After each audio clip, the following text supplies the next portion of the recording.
इव सदिद्वरीर्वीरुधः पारश्मः पुष्पं पुष्पमालान् समर्पयामि धूपं धूरसि धूर्वधूर्वन्तं धूर्वतं जोष्मान् धूर्वतितं धूर्वजं वयं धूर्वामः देवानां शिवनितमं गुंशनितमं प्रीतमं जुष्टतमं देवहूतमं मा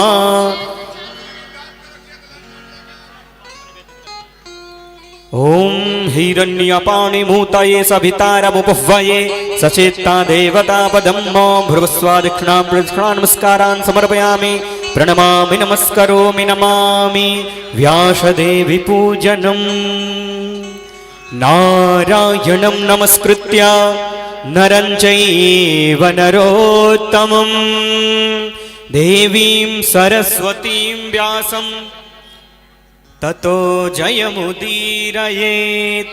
ओम भूर्भुवस्सुः श्री भगवते नमो नमः। व्यासदेव चरणकमलेभ्यो नमो नमः। ध्यानार्थे सर्वोपचारार्थे गन्धाक्षत पुष्पाणि समर्पयामि।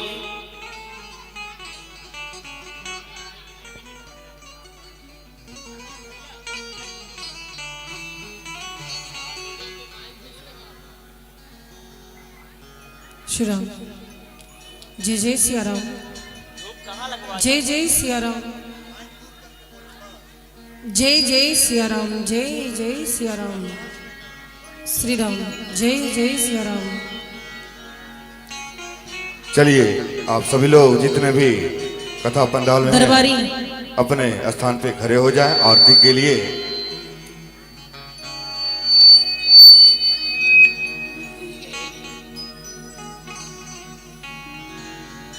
ओम जले ज्वाला स्थले ज्वाला ज्वाला पर्वतमस्तके त्रैलोक्य व्यापिनी ज्वाला ज्वाला देवी नमोस्तुते।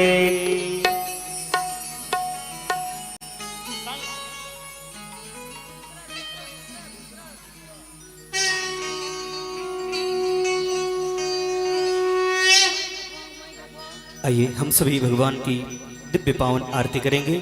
जो भी भक्त बैठे हैं कुर्सी पे आप सभी से निवेदन अपने स्थान पर खड़े हो जाएंगे, भगवान की पावन आरती करेंगे। ओम आरार्ति पार्थिव गोरजः पितुरप्रायदामभिः दिवः सजाग्गुसि गृहते विश्रुतस आत्वेकं वर्तते तमः। बोली राघवेंद्र सरकार की हो आरती श्री रामायण जी की। आरती श्री रामायण जी की।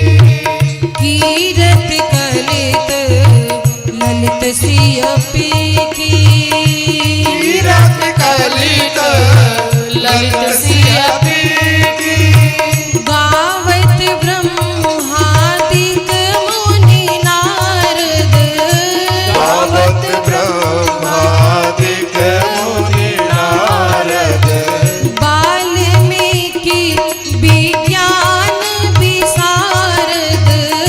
वाल्मीकि विज्ञान विशारद।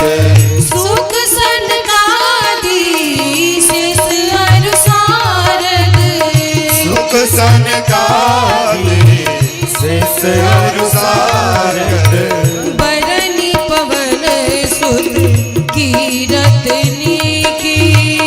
बरनी पवन सुत कीरतनी की।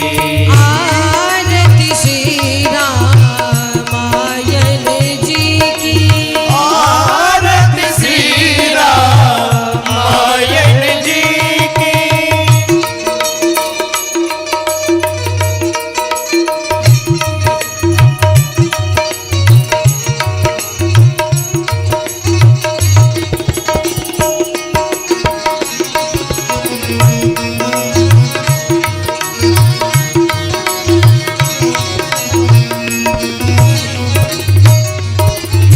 गावत वेद पुराण अष्टदश। गावत वेद पुराण अष्टदश। छौ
आदि कवि बरज बखानी। आग भुषुंडी गरुड़ के ही की। आग भुसुंडी गरुड़ के ही की। आरती श्री रामायण जी की। आरती श्री रामायण जी की।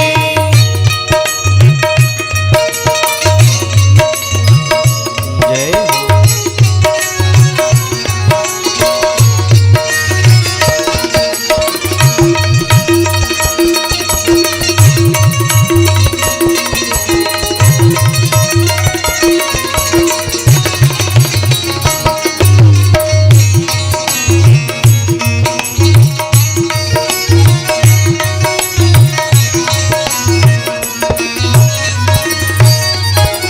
कलिमल हरणी विषरस फीकी। कलिमल हरन विषय रस फेंकी। सुभग सिंगार मोक्ति जुबती की। सुभग सिंगार मोती जुबती की। दलन रोग भव मोरी अमीकी। दलन रोग भव मोरी अमी की। तात मात सब विधि तुलसी की। तात मात सब विधि तुलसी की। आरती श्री रामायण जी की। आरती श्री रामायण जी की। तीरथ कलित ललित सिंह पीकी। तीरथ कलित ललित सिंह पीकी। ललित सिंह पीकी। ललित सिंह पीकी। हरिः ओम्। जलेन शीतले कर्णं पुष्पैः देवताविवन्दनम् आत्माविवन्दनं मन्त्रपुष्पाञ्जलिः। हरिः ओम्। यज्ञेन यज्ञमयजन्त देवास्तानि धर्माणि प्रथमान्यासन्ना देहनाकं महिमानः सजन्त जतरपूर्वे साध्याः सन्ति देवाः। ब्रुवस्वा मन्त्रपुष्पाञ्जलिं समर्पयामि। प्रणमामि नमस्करोमि नमामि। प्रेम्स बोले राजा रामचंद्र भगवान की जय। श्री हनुमान जी महाराज की जय। श्री यज्ञ नारायण भगवान की जय। पूज्य व्यास जी महाराज की जय। जय जय सीताराम।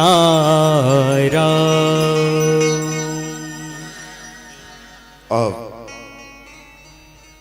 जितने भी इधर उधर मेले में घूम रहे हैं भक्तों, वो अपना स्थान ग्रहण कर ले। अवध धाम से पधारे कथा व्यास परम पूज्य निशु भरद्वाज गोपी जी का आगमन हो चुका है। भगवान का आरती भी हो चुकी है।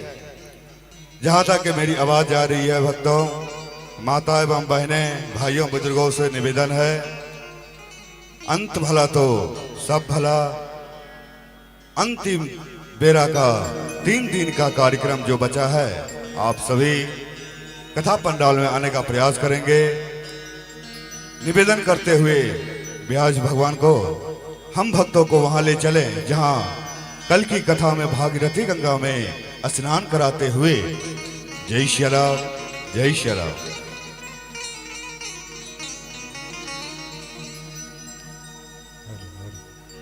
श्री राम। जय जय सिया राम।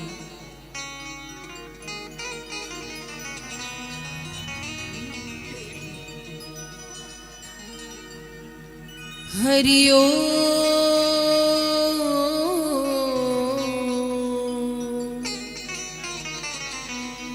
स्वस्ति श्री गणेशाय नमः। श्री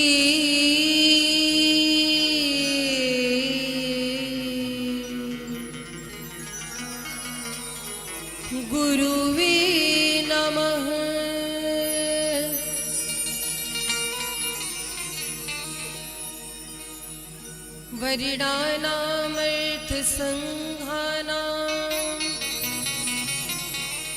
रसानां छन्दसामपि मङ्गलानां च कर्तारो वन्दे वाणी विनायको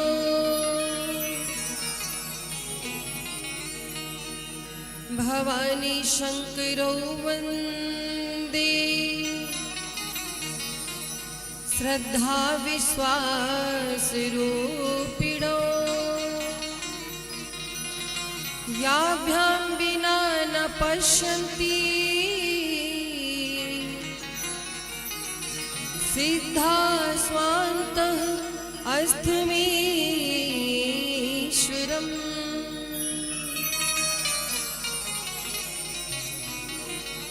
अखण्डमण्डलाकारम् व्याप्तं येन चराचरम् तत्पदं दर्शितं येन तस्मै श्री गुरुवे नमः। ध्येयं सदा परिभवग्नं भीष्टदोहम् तीर्थास्पदं शिवविरञ्चनुतं शरण्यम् भृत्यार्त्रिहं प्रणतपालभवादिपोतं वन्दे महापुरुष ते चरणारविन्दम्।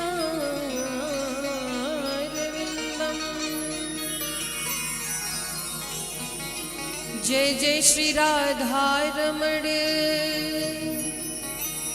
जय जय नवल किशोर जय गोपी चित चोर प्रभु जय जय माखन चोर मंगलम कौशलेन्द्राय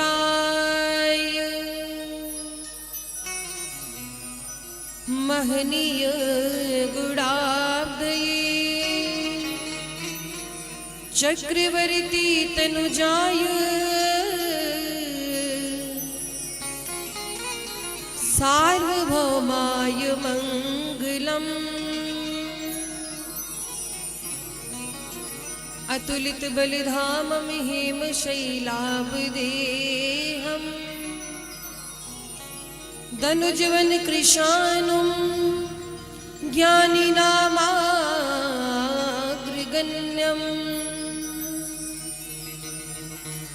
सकल गुण निधानं वानराणां देशम् रघुपति प्रिय भगतं वात जातं नमामि।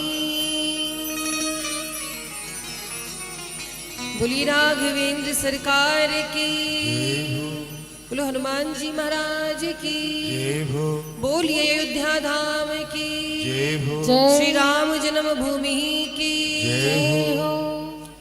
शिव शक्ति धाम की यज्ञ नारायण भगवान की जय जय श्री सीताराम।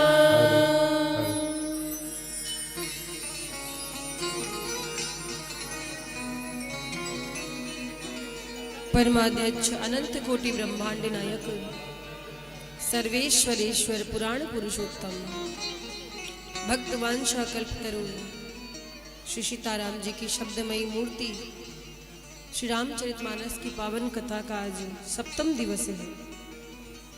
विगत 6 दिनों से आप सभी भगवत भक्त रसूलपुर ग्राम के इस पवित्र प्रांगण में उपस्थित होकर के भगवान की लालित्यमयी गाथा का श्रवण लाभ प्राप्त करके अपने जीवन को धन्य बना रहे हैं।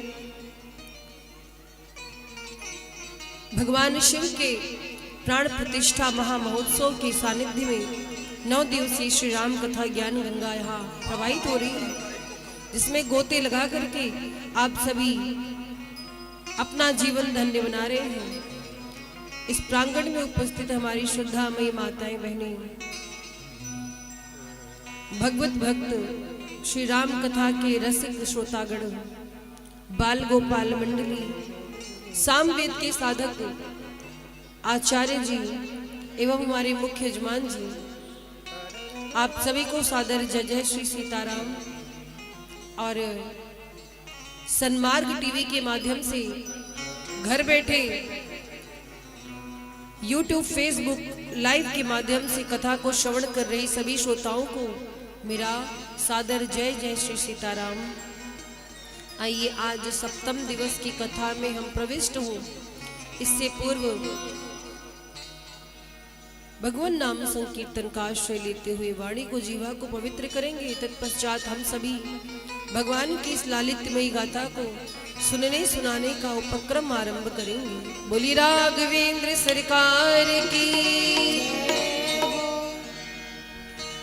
श्री राम जय राम, जय जय राम। श्री राम जय राम, जय जय राम। श्री राम जय राम, जय जय राम। श्री राम जय राम, जय जय राम। श्री राम जय राम, जय जय राम। श्री राम जय राम, जय जय राम। श्री राम जय राम, जय जय राम। श्री राम जय राम, जय जय राम। तालियों की सेवा करते हुए हरि बोल।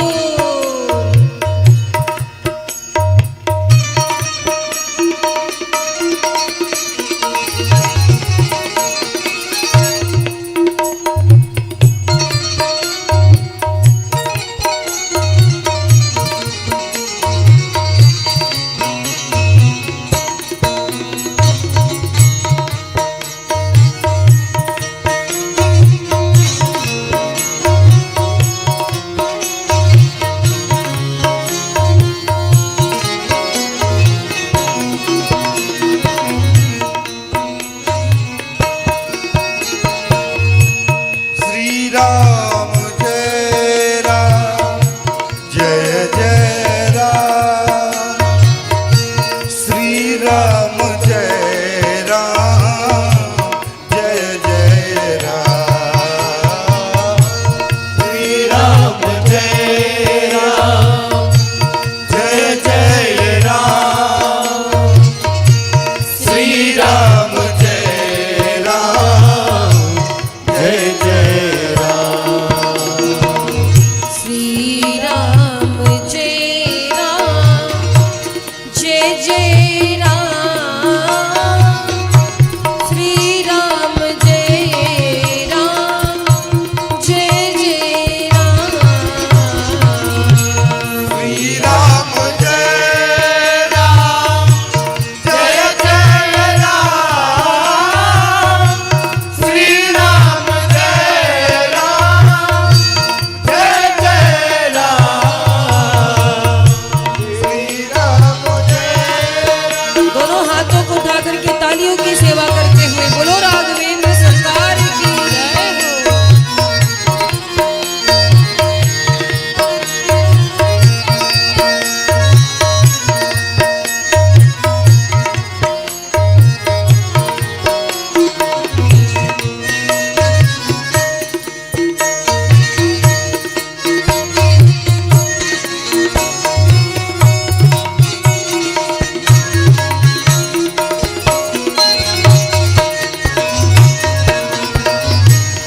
और भगवान से कहेंगे क्या कि हे रघुनाथ जी, जेहि विधिनाथ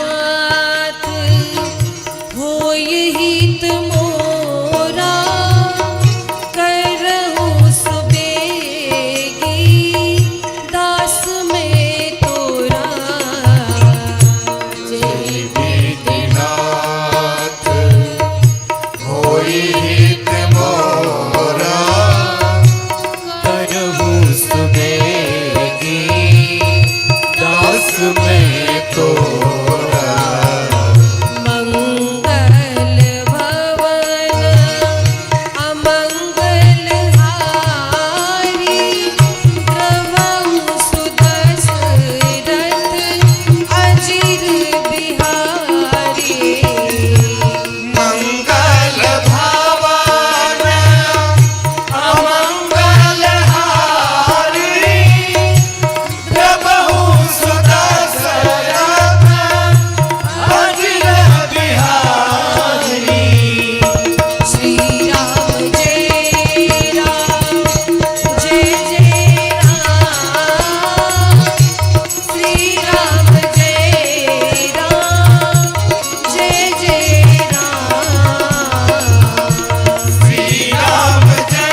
श्री राम जय राम,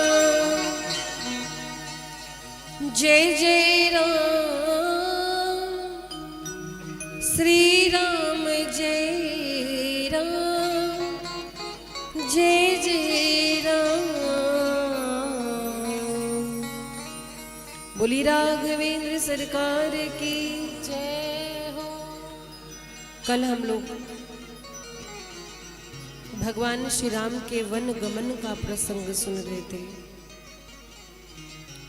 भगवान श्री राम किस प्रकार से पिता की आज्ञा को मान करके वन जाने के लिए उद्यत हुए।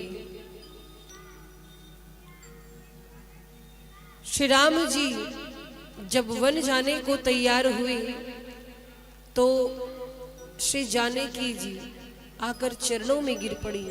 स्वामी, पत्नी का स्थान पति के चरणों में होता है, मैं तो आपकी छाया, भला शरीर से छाया दूर रह सकती है क्या?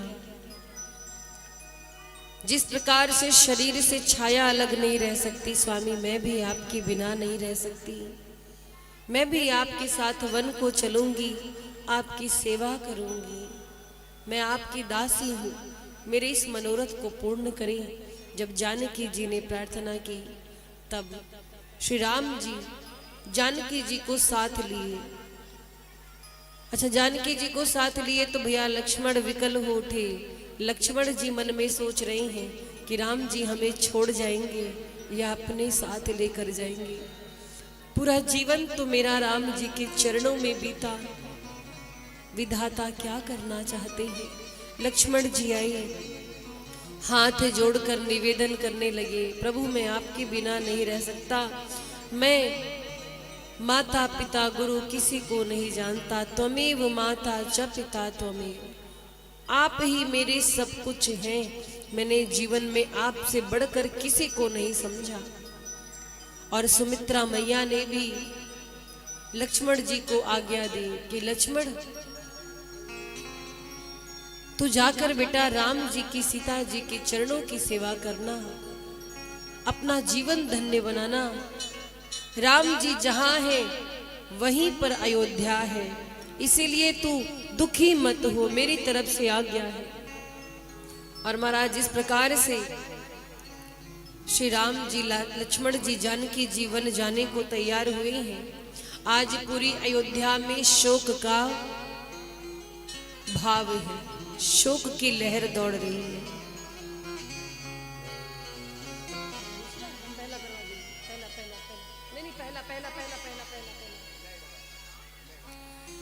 तो राम जी वन जा रहे हैं और इधर दशरथ जी सुमंत्र जी को बुला करके समझाते, सुमंत्र जी मेरे बच्चों का ख्याल रखिएगा, मेरे बच्चों का ध्यान रखिएगा। आप प्रयास ये करिएगा कि राम को, लक्ष्मण को, जानकी जी को समझा बुझा करके वापस लाइएगा। ये जिम्मेदारी मैं सुमंत्र जी आपको सौंप रहा हूं। महाराज एक पिता है ना, पिता का जो प्रेम होता है वो दिखाई नहीं देता। अक्सर माता पिता में देखा जाता है कि माँ को लोग कहते माँ बड़ी दयालु है, माँ ममता मई है। क्यों? माँ अपना प्रेम प्रकट कर देती है अपने दुलार से, अपने लाड से, अपने प्यार से। लेकिन पिता उस प्रेम को प्रकट नहीं कर पाते हैं, क्योंकि पिता सदैव चाहते हैं कि मेरे बच्चे अनुशासन में रहें। थोड़ा कठोर स्वभाव जरूर दिखाते हैं पिता अपने बच्चों की भलाई के लिए, पर सच तो ये है कि माँ से कम पिता का प्रेम नहीं होता है। आज चक्रवर्ती जी पर क्या बीत रही, विचार कर रहे हैं कि जिन राम जी को विश्वामित्र जी मांगने आए थे, मैं नहीं दे रहा था। गुरुदेव वशिष्ठ के समझाने पर मैंने राम जी को, लक्ष्मण जी को भेजा। उस एक क्षण का विरह मुझसे सहन नहीं हो रहा था। आज 14 वर्ष के लिए मेरे राम मुझसे दूर जा रहे हैं। चक्रवर्ती जी के हृदय पर जो बीत रही महाराज, उसका वर्णन नहीं हो सकता। अथाह दुख है, हृदय में पीड़ा है, आंखों से झरझर आंसू निकल रही हैं। श्री सीताराम जी लक्ष्मण जी वल्कल वेश धारण करके पिता को, तीनों माताओं को प्रणाम करके चल पड़े हैं वन की ओर। जैसे ही सुमंत्र जी ने रथ हाँकना शुरू किया, अवधवासियों में कोलाहल मच गया, जोर जोर से विलाप करने लगे, कैकेयी मैया को भला बुरा कहने लगे। वारे कैकेयी, तेरे लोभ ने आज मेरे राम जी को हम सब से अलग कर दिया। कहते विधाता कैकेयी जैसी माँ किसी को ना दे, आज कैकेयी ने सौतेलापन दिखा दिया। कैकेयी मैया सब कुछ सुन रही कानों से, पर सहन करके बस आंखों में आंसू लिए। अंदर से तो कोमलता है पर ऊपर से कठोर बनी खड़ी है। और महाराज भगवान का रथ आगे बढ़ा तो अवधवासी भी पीछे पीछे चलने लगे कि राम जी जहां जहां जाएंगे हम उनके साथ में जाएंगे, 14 वर्ष तक हम राम जी के साथ रहेंगे। राम जी समझाते हैं पर कोई मानने को तैयार नहीं है। और कौन कौन जा रहा है? अवध के जितने छोटे बालक हैं वो भी राम जी से बहुत प्रेम करते हैं। बालक वृद्ध बिहाई गृह लगे लोग सब नाथ, सब पीछे पीछे लगे राम जी के रथ के। रथ आगे बढ़ा है।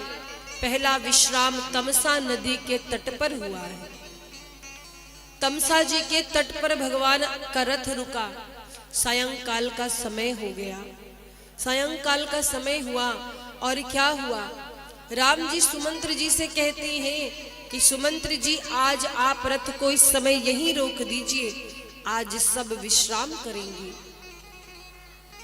तमसा जी के तट पर रथ रुका है और जब रात्रि का समय आया सबकी आंख लग गई। जितने अवधवासी हैं, बालक हैं, वृद्ध हैं, नर नारी हैं, सबको नींद आ गई भगवान की माया से और सब गहरी नींद में सो गए।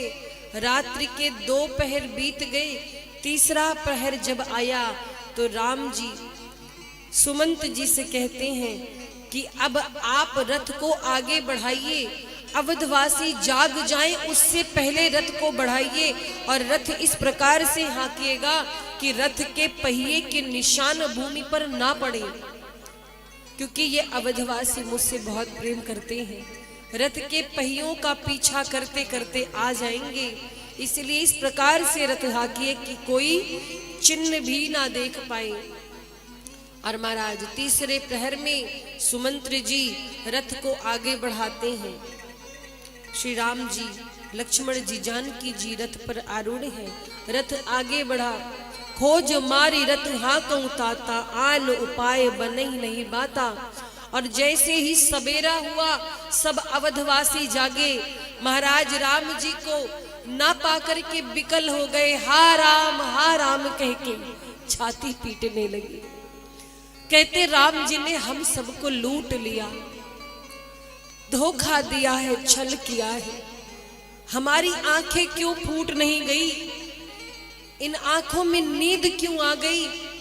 अगर नींद ना आती, हम जागते रहते तो आज हमारे राघव हमसे दूर ना जाते।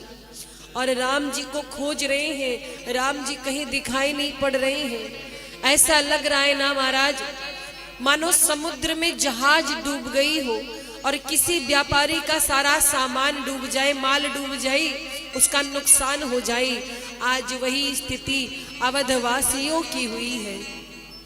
मनहु बार निधि बूढ़ जहाजू, भयऊ बिकल बड़ बनिक जहाजू। आज सबका हृदय बिकल है, रो रहे हैं, खुद को कोस रहे हैं कि निद्रा देवी क्या दिन कैसे हो गए हम। बहुत देर पछताते हैं, रोते हैं, बिकल होते हैं। और जब ये निश्चित हो गया कि राम जी आगे निकल गए हैं तो निराश होकर सारे अवधवासी रोते हुए लौट आए हैं अयोध्या की ओर। आपको पता है राम जी जब से गए हैं ना, किसी के घर में रोशनी नहीं है, दीपक नहीं जले। अवधवासियों का तो जैसे खजाना लुट गया हो, सबका मुख मलिन है, इतने उदास है। वो उदासी शब्दों में व्यक्त नहीं की जा सकती महाराज। और इधर भगवान का रथ आगे बढ़ा है, रथ आगे बढ़ा है। सुमंत्र जी रथ को लेकर श्रृंगवेरपुर पहुंचे। श्रृंगवेरपुर में जैसे ही प्रभु पधारे हैं, निषाद राज गुह्य को सूचना मिली। अपने समाज को लेकर के निषाद राज बहुत सारी भेंट की वस्तुएं लेकर भगवान श्री राम के सामने आई और श्री राम जी के चरणों में गिर पड़े। प्रभु, अभी तक केवल आपको सुना था, आज मुझ जैसा पतित आपको देख पा रहा है, बड़ा भाग्य है हम सबका।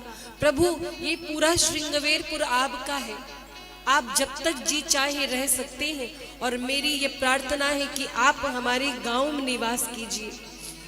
भगवान श्री राम मुस्कुराते हैं और कहते हैं, निषाद राज, आप तो मेरे सखा हैं, आप मेरे सखा हैं, मेरे प्रिय हैं, पर मैं क्षमा चाहता हूँ। 14 वर्षों तक हमें ये आज्ञा मिली है कि हम किसी गांव में निवास नहीं कर सकते। मैं आपके स्नेह का सम्मान करता हूँ, तो मुझे गांव में निवास करने की आज्ञा नहीं है, इसीलिए हम यहीं पर ठीक हैं। निषाद राज बड़े दुखी होते हैं कि भगवान आए हैं और हम सेवा नहीं कर पा रहे हैं। और महाराज, भगवान श्री राम लक्ष्मण जानकी जी का रूप देख करके निषाद राज दुखी होते कि कितने सुंदर है, कितने कोमल है ये, कैसे माता पिता हैं जिन्होंने इन्हें वनवास दे दिया। ऐसे बच्चों को कोई भला वन भेजता है। और महाराज, दुख से निषाद राजगुह के आंखों में आंसू आ गए हैं और निषाद राज कहते हैं कि प्रभु, मैं यहीं पर आपकी व्यवस्था कर देता हूँ। क्या किया है? एक सुंदर सा वृक्ष था, उसी वृक्ष के नीचे भगवान बैठे चौकी पर और कोमल पत्तों की साथरी सजा करके निषाद राज गुहे ने उस वृक्ष के नीचे बिछा दिया और कहा, प्रभु आप इस पर बैठे विराजे। अपने हाथों से कंद मूल फल लाकर निषाद राज ने प्रभु को भेंट किया। और भैया लक्ष्मण राम जी का पैर दबा रहे हैं। प्रभु को जब भूमि पर साथरी पर सोते हुए देखा है तो निषाद राजगुह के आंखों में आंसू आ गए। निषाद राज कहते हैं कि सोचो क्या किस्मत है, चक्रवर्ती जी के ज्येष्ठ पुत्र श्री राम जी जो दूध जैसे बिस्तर पर, कोमल बिस्तर पर शयन करने वाले हैं, आज विधाता ने कौन सा दिन दिखा दिया, आज इस घास फूस की साथरी पर सो रही हैं। और महाराज कई मैया को निषाद राज भला बुरा कहने लगे। कई जी को भला बुरा कहते हैं कि कई की जो सोच है बड़ी तुच्छ है, ऐसे बच्चों को वनवास दे दिया। और देखो यहाँ पर एक बड़ी सुंदर बात आती है।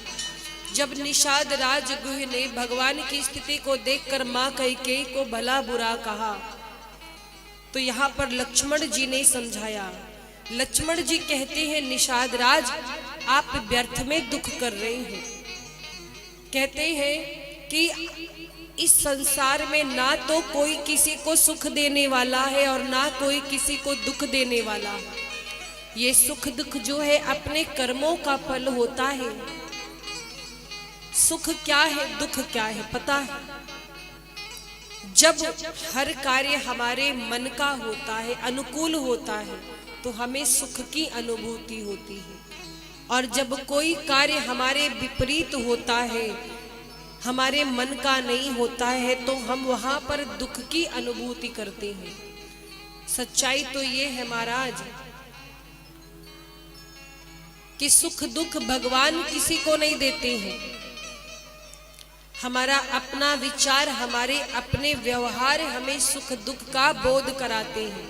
जैसे एक उदाहरण से मैं आपको समझाऊं। गर्मी का समय आता है, जब खूब गर्मी होती, पसीना होता है, तो आप लोग ठंडी हवा खोजते हैं ना। सोचते बढ़िया पंखा चल जाए, कूलर चल जाए, एसी चल जाए, और कोई उस समय बढ़िया एसी चला दे तो आप खुश हो जाते हैं। क्यों? कहते अरे वाह, गर्मी से राहत मिल गई, अब तो बड़ा सुख मिल रहा है, आनंद मिल रहा है। तो देखो, गर्मी में एसी कूलर हमारे मित्र होते कि नहीं? और वही माघ का महीना हो, पौष का, और भयानक सर्दी हो, खूब कुहासा पड़ रहा हो, कड़ाके की ठंड हो, अगर उस समय कोई एसी कूलर चलाएगा तो आपको कैसा लगेगा? आप यही बोलोगे ना कि अरे भैया बंद करो, प्राण लोगे क्या, इतनी ठंडी में कूलर कौन चलाता है? तो समझने वाली बात है, एसी वही है, कूलर वही है, उसका स्वभाव नहीं बदला, आप भी वही है। बदला तो क्या बदला? समय बदला। जो एसी कूलर हमें गर्मी में मित्र लग रहे थे, ठंडियों में वही हमें शत्रु लग रहे हैं।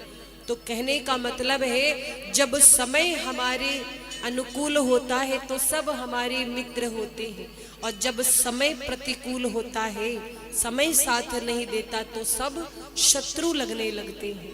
समय बड़ा प्रबल है संसार में, सबसे बड़ा क्या है? समय है।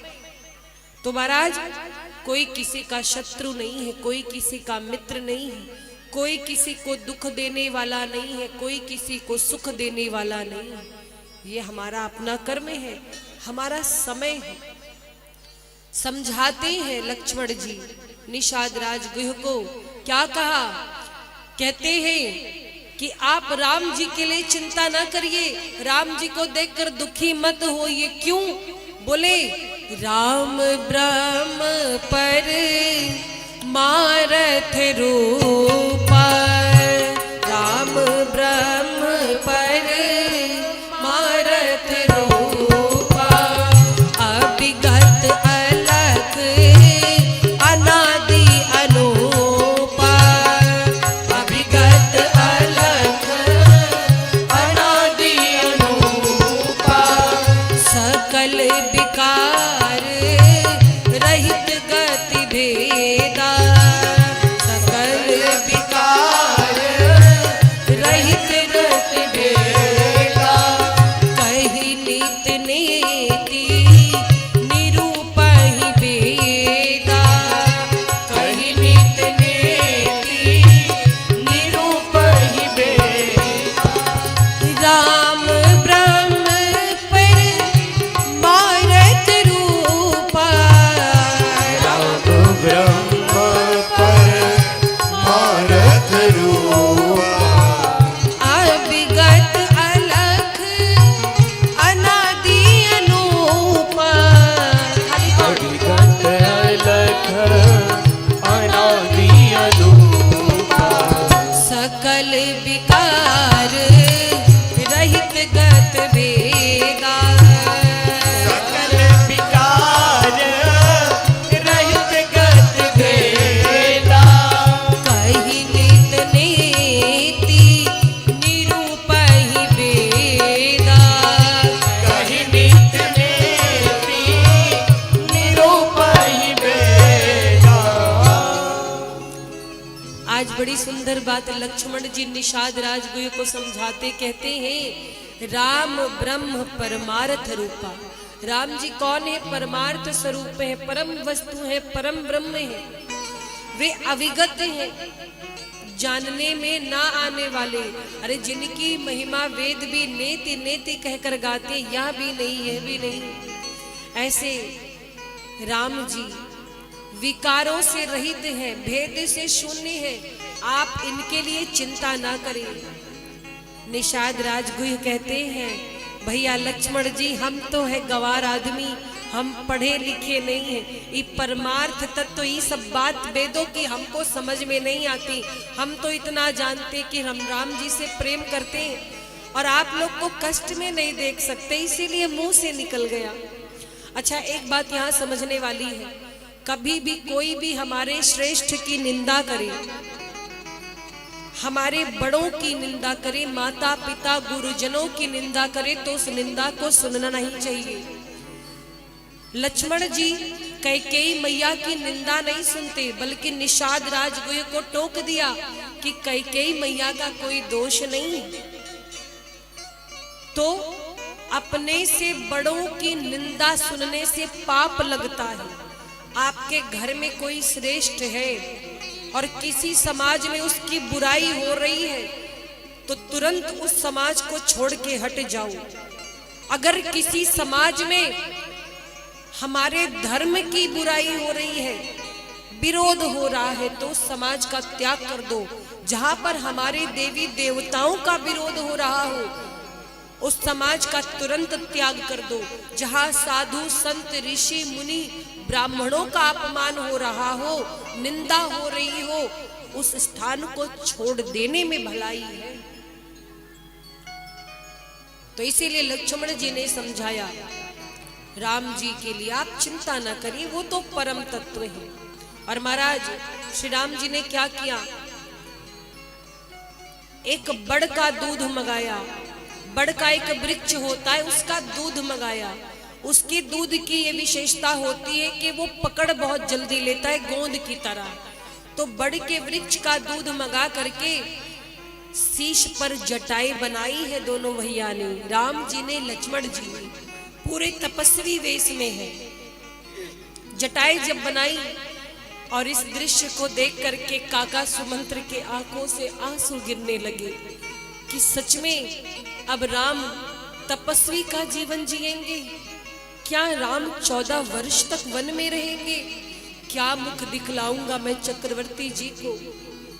हृदय दाह अति बदन मलिना, हृदय में दाह हो रहा है, जलन हो रही, पीड़ा हो रही सुमंत्र जी के। और महाराज बस एक ही बात दिमाग में घूम रही है कि महाराज ने मुझसे कहा था कि मेरे बच्चों को वन दिखा करके वापस ले आना, क्या करूं? राम जी से ये बात कही कि राम जी महाराज की ये आज्ञा थी, एक उत्तरदायित्व तो मुझे सौंपा था कि आपको श्री जानकी जी को, लक्ष्मण जी को वन दिखाकर मैं वापस ले आऊं। अब आप बताइए मैं क्या करूं? मेरे तो कुछ समझ में नहीं आ रहा है, आप बताइए श्री राम मैं क्या करूं? राम जी कहते हैं कि हे काका, आप विद्वान हैं, आप सत्य को जानते हैं, आप ऐसा कार्य कीजिए जिससे अयोध्या अनाथ ना हो। और धैर्य पूर्वक मंत्री को हृदय से लगाकर राम जी कहते हैं कि इस संसार में सबसे बड़ा धर्म है सत्य, सत्य से बड़ा धर्म कुछ नहीं है। धर्म न दूसर सत्य समाना, आगम निगम पुराण बखाना। वेद कहते हैं, शास्त्र कहते हैं, पुराण कहते हैं कि आप किसी देवता की पूजा मत करिए, आप केवल सत्य को जीवन में धारण कर लीजिए, सत्य को स्वीकार करिए, सत्य को मानिए, सत्य को जीने का प्रयास करिए, तो आपको किसी की पूजा करने की जरूरत नहीं है, क्योंकि सबसे बड़ा धर्म है सत्य।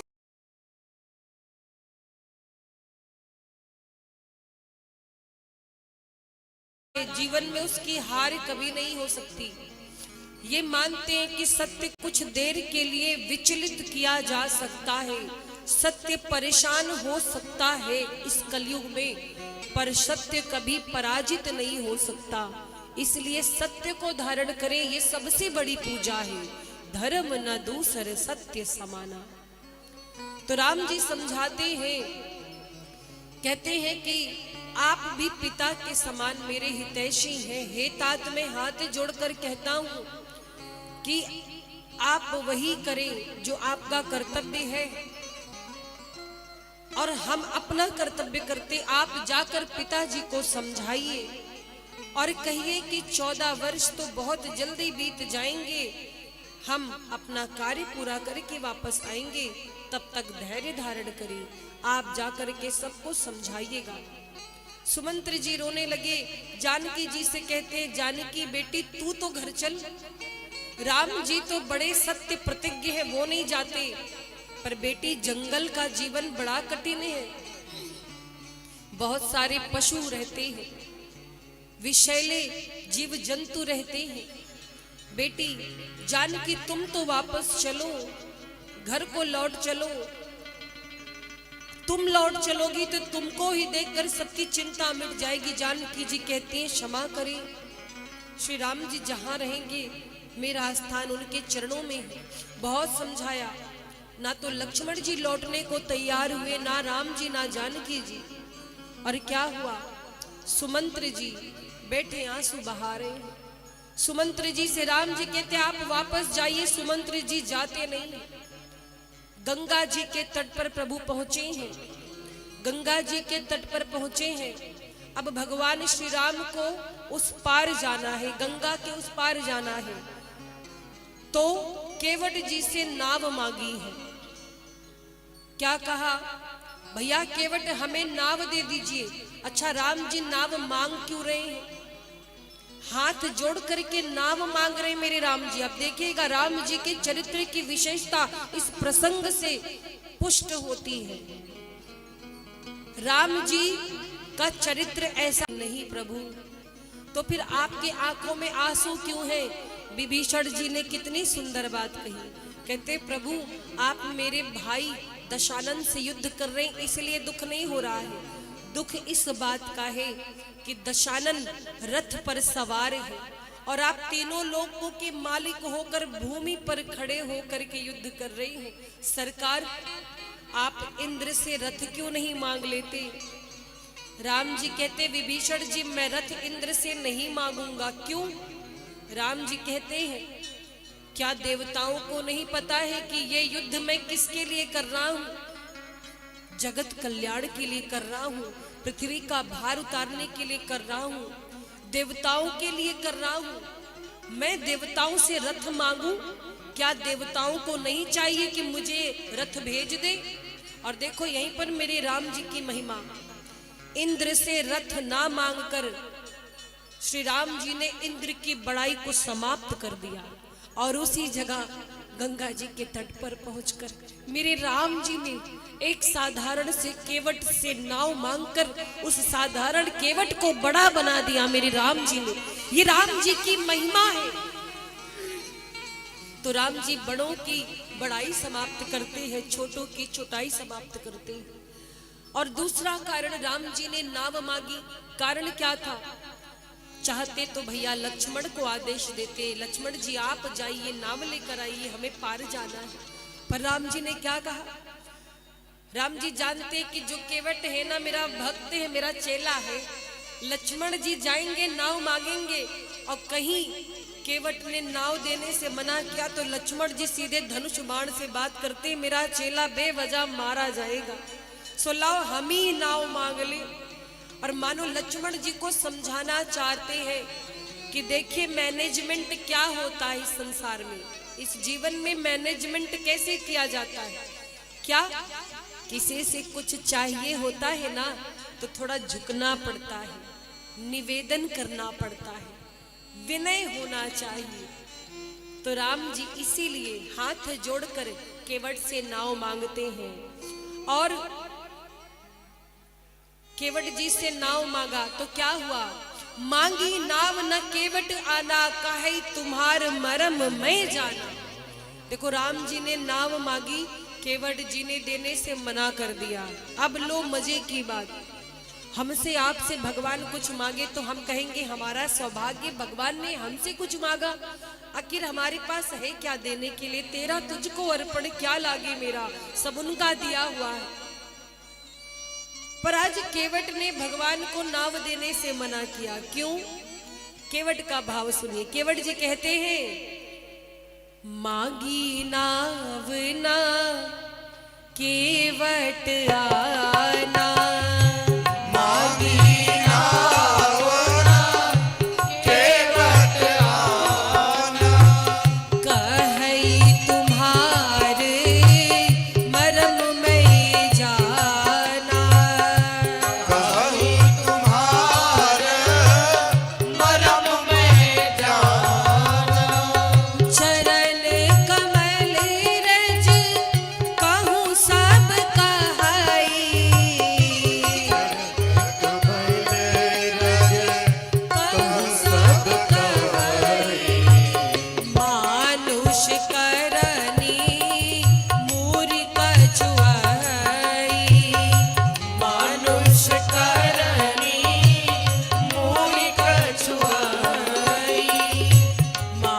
मानुष करनी मूरी कछुआई। मानुष करनी मूरी कछुआई। मांगी नाव न केवट आना, कही तुम्हार मरम में जाना। राम जी ने कहा भैया केवट हमें पार जाना है, जरा नाव दे दीजिए। केवट कहता नहीं आएंगे। राम जी बोले क्यों? केवट कहता है हमें आपके बारे में पता है, हमने सुना है आपके चरण रज के स्पर्श से शिला नारी बनकर उड़ गई। अब आपने मेरे नाव पर चरण रख दिया, अब मेरी नाव उड़ गई तब। राम जी कहते हैं सुन रहे हो लक्ष्मण, कर लो बात। लक्ष्मण जी कहते हैं प्रभु आप ही जानो। राम जी कहते हैं ये बताओ, अगर नाव नारी बन जाएगी तो इसमें हर्ज क्या है? जड़त्व से मुक्त हो जाएगी, पार करने वाली खुद पार हो जाएगी। केवट बोला अच्छा नाव नारी बनेगी यहाँ, और ये चमत्कार मेरी घरवाली ने तो देखा नहीं होगा। और नारी बनेगी तो घर में रहेगी कि घाट में रहेगी? राम जी बोले घर में रख लेना। केवट बोला हाँ हाँ, और पहले से जो एक देवी जी हमारे घर में है उनको मैं कैसे बताऊंगा ये चमत्कार? वो तो यही सोचेंगी ना कि नाव बेचकर मैंने दूसरी शादी कर ली, काहे को मेरी रोजी रोटी छीनते हो प्रभु? एक तो रोजी रोटी मेरी जाएगी, ऊपर से पत्नी अलग मुझको मारेगी बेलन से। भैया मैं अपनी पत्नी से बहुत डरता हूँ। लक्ष्मण जी बोले भगवान को समझा रहा है, पत्नी को नहीं समझा सकता। केवट बोला हाँ भगवान को समझाना आसान है, पत्नी को समझाना आसान नहीं आजकल। एक बार की बात है, एक आदमी था, उसकी पत्नी से खूब झगड़ा हो, बहुत झगड़ा हो, दोनों में खूब झगड़ा होता था। तो वह आदमी बेचारा परेशान हो गया, अपने मित्र से जाकर बोला कि क्या बताऊं मूड बड़ा डिस्टर्ब है। मित्र बोला क्या हुआ? अरे आपके भाभी से तो मेरी बैठती नहीं है, हमेशा लड़ाई होती रहती है। मित्र बोला आपको पता है अगर गृहस्थ जीवन को सुखमय बनाना है तो एक मंत्र याद कर लो। बोला कौन सा मंत्र? बोले भाभी के हाथों से बने भोजन की खूब प्रशंसा करो, खूब तारीफ करो। वो बोला अच्छा इससे झगड़ा नहीं होगा ना? देख लेना झगड़ा नहीं होगा। आदमी बोला कि भोजन की प्रशंसा तो तब करूंगा जब भोजन उस योग्य होगा। मित्र बोला अगर घर का क्लेश बचाना है तो भोजन अच्छा हो ना हो तुम्हें तारीफ करनी है तो करनी है। बोला ठीक है भैया तुम्हारा मंत्र आज हम मान लेते हैं, आज जाकर प्रशंसा करेंगे, पर 100% झगड़ा नहीं होगा ना? मित्र बोला गारंटी। अब ये पहले से मूड बना के आया था कि आज तो प्रशंसा करनी। आया घर पे, जैसे पत्नी गई रसोई से बढ़िया थाली सजा करके भोजन की ले आई, टेबल पे रखा। अब इसने देखा पत्नी की और मित्र की बात याद आई। बोला वाह क्या खुशबू आ रही देवी, आ हा, ये सब्जी है ना इसकी खुशबू ऐसी है कि मन करता आज भोजन करता जाऊं। तुम्हारे हाथों से बनी ये जो रोटियां हैं, अरे रोटी नहीं तो चांद का टुकड़ा है, चांद का टुकड़ा। और देवी तुम्हारे हाथों का स्पर्श पाके ये जल तो अमृत हो गया है। धन्य भाग जो इतना सुंदर भोजन आज मुझे मिला है। पत्नी गई रसोई में, बेलन ले आई और लगी मारने। कहता अरे देवी आज तो मैं प्रशंसा कर रहा हूं, क्यों मार रही हो? पत्नी बोली खाना बनाते 40 साल हो गए, आज तक तुमने मेरे हाथों से बने भोजन की प्रशंसा नहीं की। आज पड़ोसन क्या दे गई, तुमने तारीफों के पुल बांध दिए। प्रेम से बोलो राघवेंद्र सरकार की। प्रशंसा भी सोच समझ के करनी चाहिए महाराज। तो वही केवट कहता है कि पत्नी को समझाना बड़ा मुश्किल है। और अब केवट क्या कह रहा है? कहता है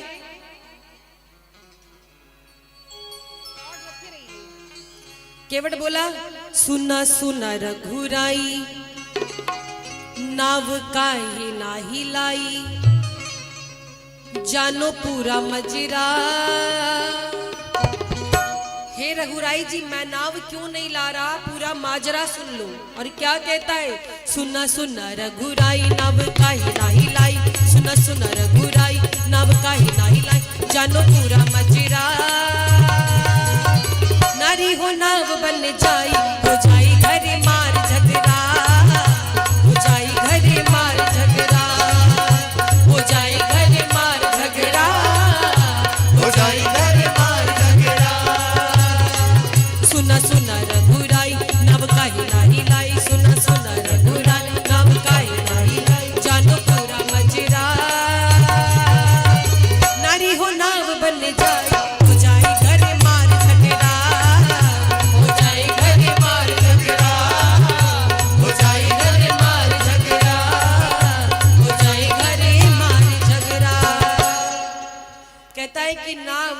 अगर नारी बन गई तो आज मेरे घर में मेरा सर तो फूट जाएगा, सरकार मार खा जाऊंगा।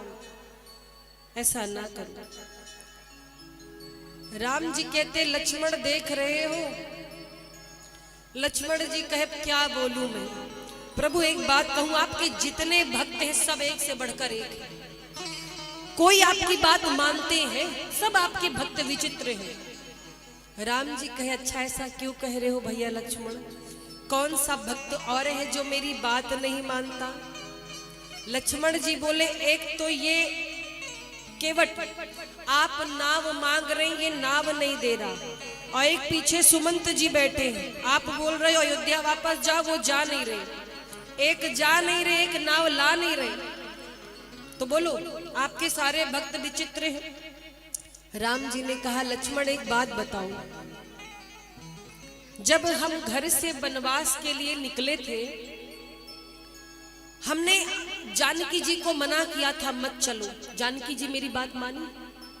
जानकी जी बोली नहीं सरकार, मैंने तो आपकी बात नहीं मानी। राम जी बोले लक्ष्मण जी मैंने आपको भी कहा था ना कि वनवास मुझे हुआ है, आप अयोध्या में रहिए, आपने मेरी बात मानी? लक्ष्मण जी बोले प्रभु नहीं मानी। राम जी बोले बस हम उसी समय समझ गए थे, जब बोहनी खराब हो गई घड़ी से तो आगे तो जितने मिलेंगे सब वैसे मिलेंगे। सुबह सुबह कोई दुकानदार दुकान खोलता है और कोई उधार मांगने पहुंच जाए तो कहता हमारी बोहनी खराब हो गई। कहां से पहुंच गया ये, आज दिन भर उधारी देनी पड़ेगी। वैसे ही राम जी कहते हैं कि जब घर से ही मामला स्टार्ट हो गया, जब आप और जानकी जी ही मेरी बात नहीं माने, तो हमको यकीन हो गया कि अब जितने हमको मिलेंगे सब न सुनने वाले मिलेंगे। लक्ष्मण जी मुस्कुराने लगे। राम जी कहते मुझे पता है लक्ष्मण जी, आप और जानकी मेरे प्रेम के कारण से मेरी बात नहीं मानी, ऐसी मेरा भक्त ये है, केवट प्रेम बस नाव नहीं ला रहा है। राम जी कहते हैं नाव कैसे आएगी? केवट बोला पहले चरण धुलवा लो। राम जी कहते हैं चरण धुलवा लो? केवट बोला हाँ। राम जी कहते हैं तो ठीक है, वही करो जिससे तेरी नाव ना जाए। केवट कहता ऐत मत कीजिए, कहिए कि आओ केवट मेरे चरण धो, आप कहोगे तब मैं धोऊंगा चरण। अब इस संसार में कौन ऐसा होगा जो कहेगा भैया आओ मेरा चरण धो या मेरा सम्मान करो, और जिसको करना है वो खुद ही करेगा। हम आपसे बोलेंगे कि आइए मुझे प्रणाम कीजिए, आपका भाव होगा तो आप खुद करिएगा। तो राम जी कहते हैं कि मैं कहूं तब धोगे चरण? केवट बोलता और क्या? राम जी कहते अरे बिना कहे बहुतों ने धोई है, तुम भी धो लो। केवट बोला उनकी अपनी गरज होगी सरकार, यहाँ गरज हमारी नहीं है, पर आपको जाना है। राम जी हंसने लगे। केवट की बात सुनकर, केवट जी के प्रेम को देखकर राम जी मुस्कुरा करके बोले आओ धो लो मेरे चरण। और केवट जी कठौती में जल लेकर के आए। आज देवता भी केवट के भाग्य की सराहना कर रहे हैं कि आज केवट उन चरणों को धो रहा है जिन चरणों से गंगा निकली है। आहा क्या भाग्य है केवट का। केवट जी चरण पखारते हैं। पखारना आरंभ किया तो राम जी से क्या कहा, देखिए केवट जी की चतुराई। केवट जी जब चरण पखारने लगे तो कहे प्रभु एक एक करके चरण धोऊंगा। राम जी बोले मतलब? बोले पहले एक चरण धोऊंगा, आप एक पैर पे खड़े हो जाइए। राम जी बोले ये कौन सी बात है, एक पैर पे खड़े होंगे तो गिर नहीं जाएंगे? केवट बोला हम संभाल लेंगे, आप अपना हाथ मेरे शीश पे रख दीजिए, टेक ले लीजिए। लक्ष्मण जी बोले बड़ा चतुर है ये, आशीर्वाद भी लेना चाहता है। राम जी मुस्कुराए। केवट ने चरण धोया, चरण धुला, और राम जी कहते अब चरण धो लिए, अब तो पार उतारोगे? केवट कहता है जी हजूर बिल्कुल। श्री सीता जी, राम जी, लक्ष्मण जी नाव में बैठे हैं। केवट जी नाव चलाते हैं, गंगा के पार पहुंचे तो भगवान श्री राम ने अपने मन में सोचा कि इसने तो परिश्रम किया है, मैंने इसको कुछ दिया नहीं।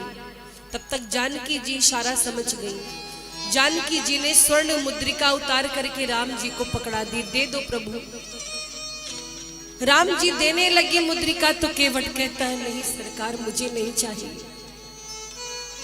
राम जी कहते क्यों? इच्छा नहीं है। बोला नहीं। तो इच्छा कब थी? केवट कहता है प्रभु जब मैंने सुना कि मेरे प्रभु आ रहे हैं, मन में बहुत सारी आकांक्षाएं थी, बहुत सारी कल्पनाएं थी।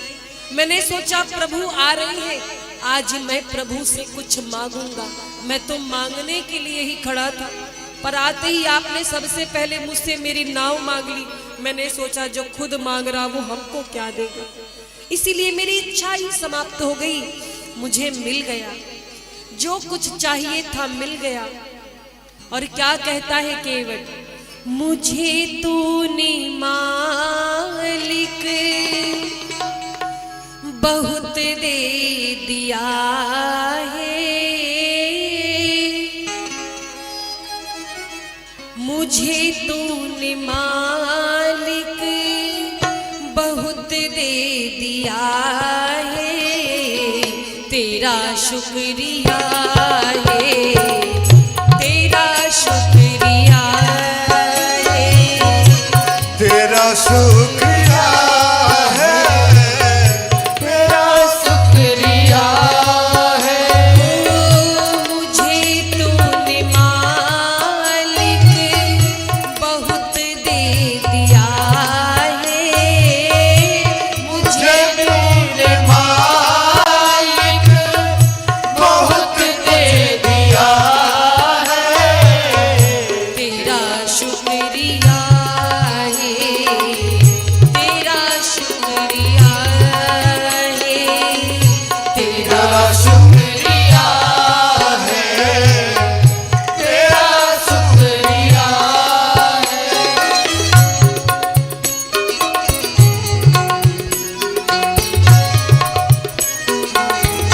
तालियों की सेवा करते हुए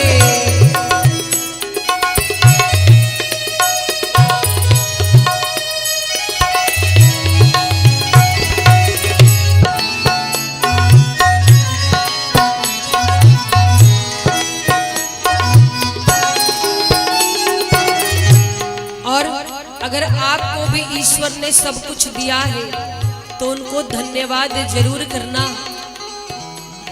जीवन में धन्यवाद जरूर करना चाहिए ईश्वर का। इसीलिए ये जायदाद दी है, ये औलाद दी है, ये जायदाद भी है, औलाद भी है, मुसीबत में हर वक्त इमदाद की है, मुसीबत में हर वक्त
सदगे से बंदा हूँ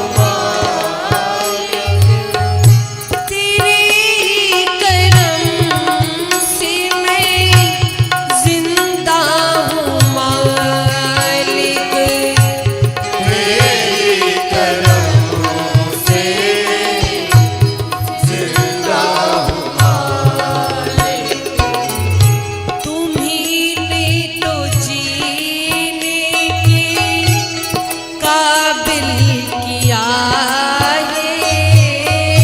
तुम्हीने तो जीने के काबिल किया है। तेरा शुक्रिया है, तेरा शुक्रिया है। तेरा शुक्रिया है, तेरा शुक्रिया बोलो मुझे तूने मालिक बहुत दे दिया है। मुझे तेरे मालिक बहुत दे दिया है। तेरा शुक्रिया है, तेरा शुक्रिया है। तेरा शुक्रिया है, तेरा शुक्रिया है। तेरा शुक्रिया है, तेरा शुक्रिया है। तेरा शुक्रिया तेरा शुक्रिया तेरा शुक्रिया है, तेरा शुक्रिया है। जीवन में कभी भी आपको लगे कि भगवान ने आपको कुछ नहीं दिया है ना, तो एक बार फुटपाथ पर सो रहे लोगों को देख लेना जिनके पास छत भी नहीं होती। एक बार उन्हें देख लेना जिनके यहाँ एक वक्त का भोजन बन जाए तो दूसरे वक्त के लिए सोचना पड़ता है कि आज क्या बनेगा, आज भोजन कहाँ से मिलेगा। आपको ईश्वर ने जितना दिया है ना, थोड़ा खुश रहना सीखिए। होता है ना, हम लोग हमेशा भगवान से शिकायत करते हैं, प्रभु आपने हमको ये नहीं दिया, वो नहीं दिया, उसको देखो कितनी अच्छी किस्मत है। सबको लगता है सबका जीवन बड़ा अच्छा है, पर हर मुस्कुराता हुआ चेहरा प्रसन्न हो, अंदर से खुश हो, ये जरूरी नहीं।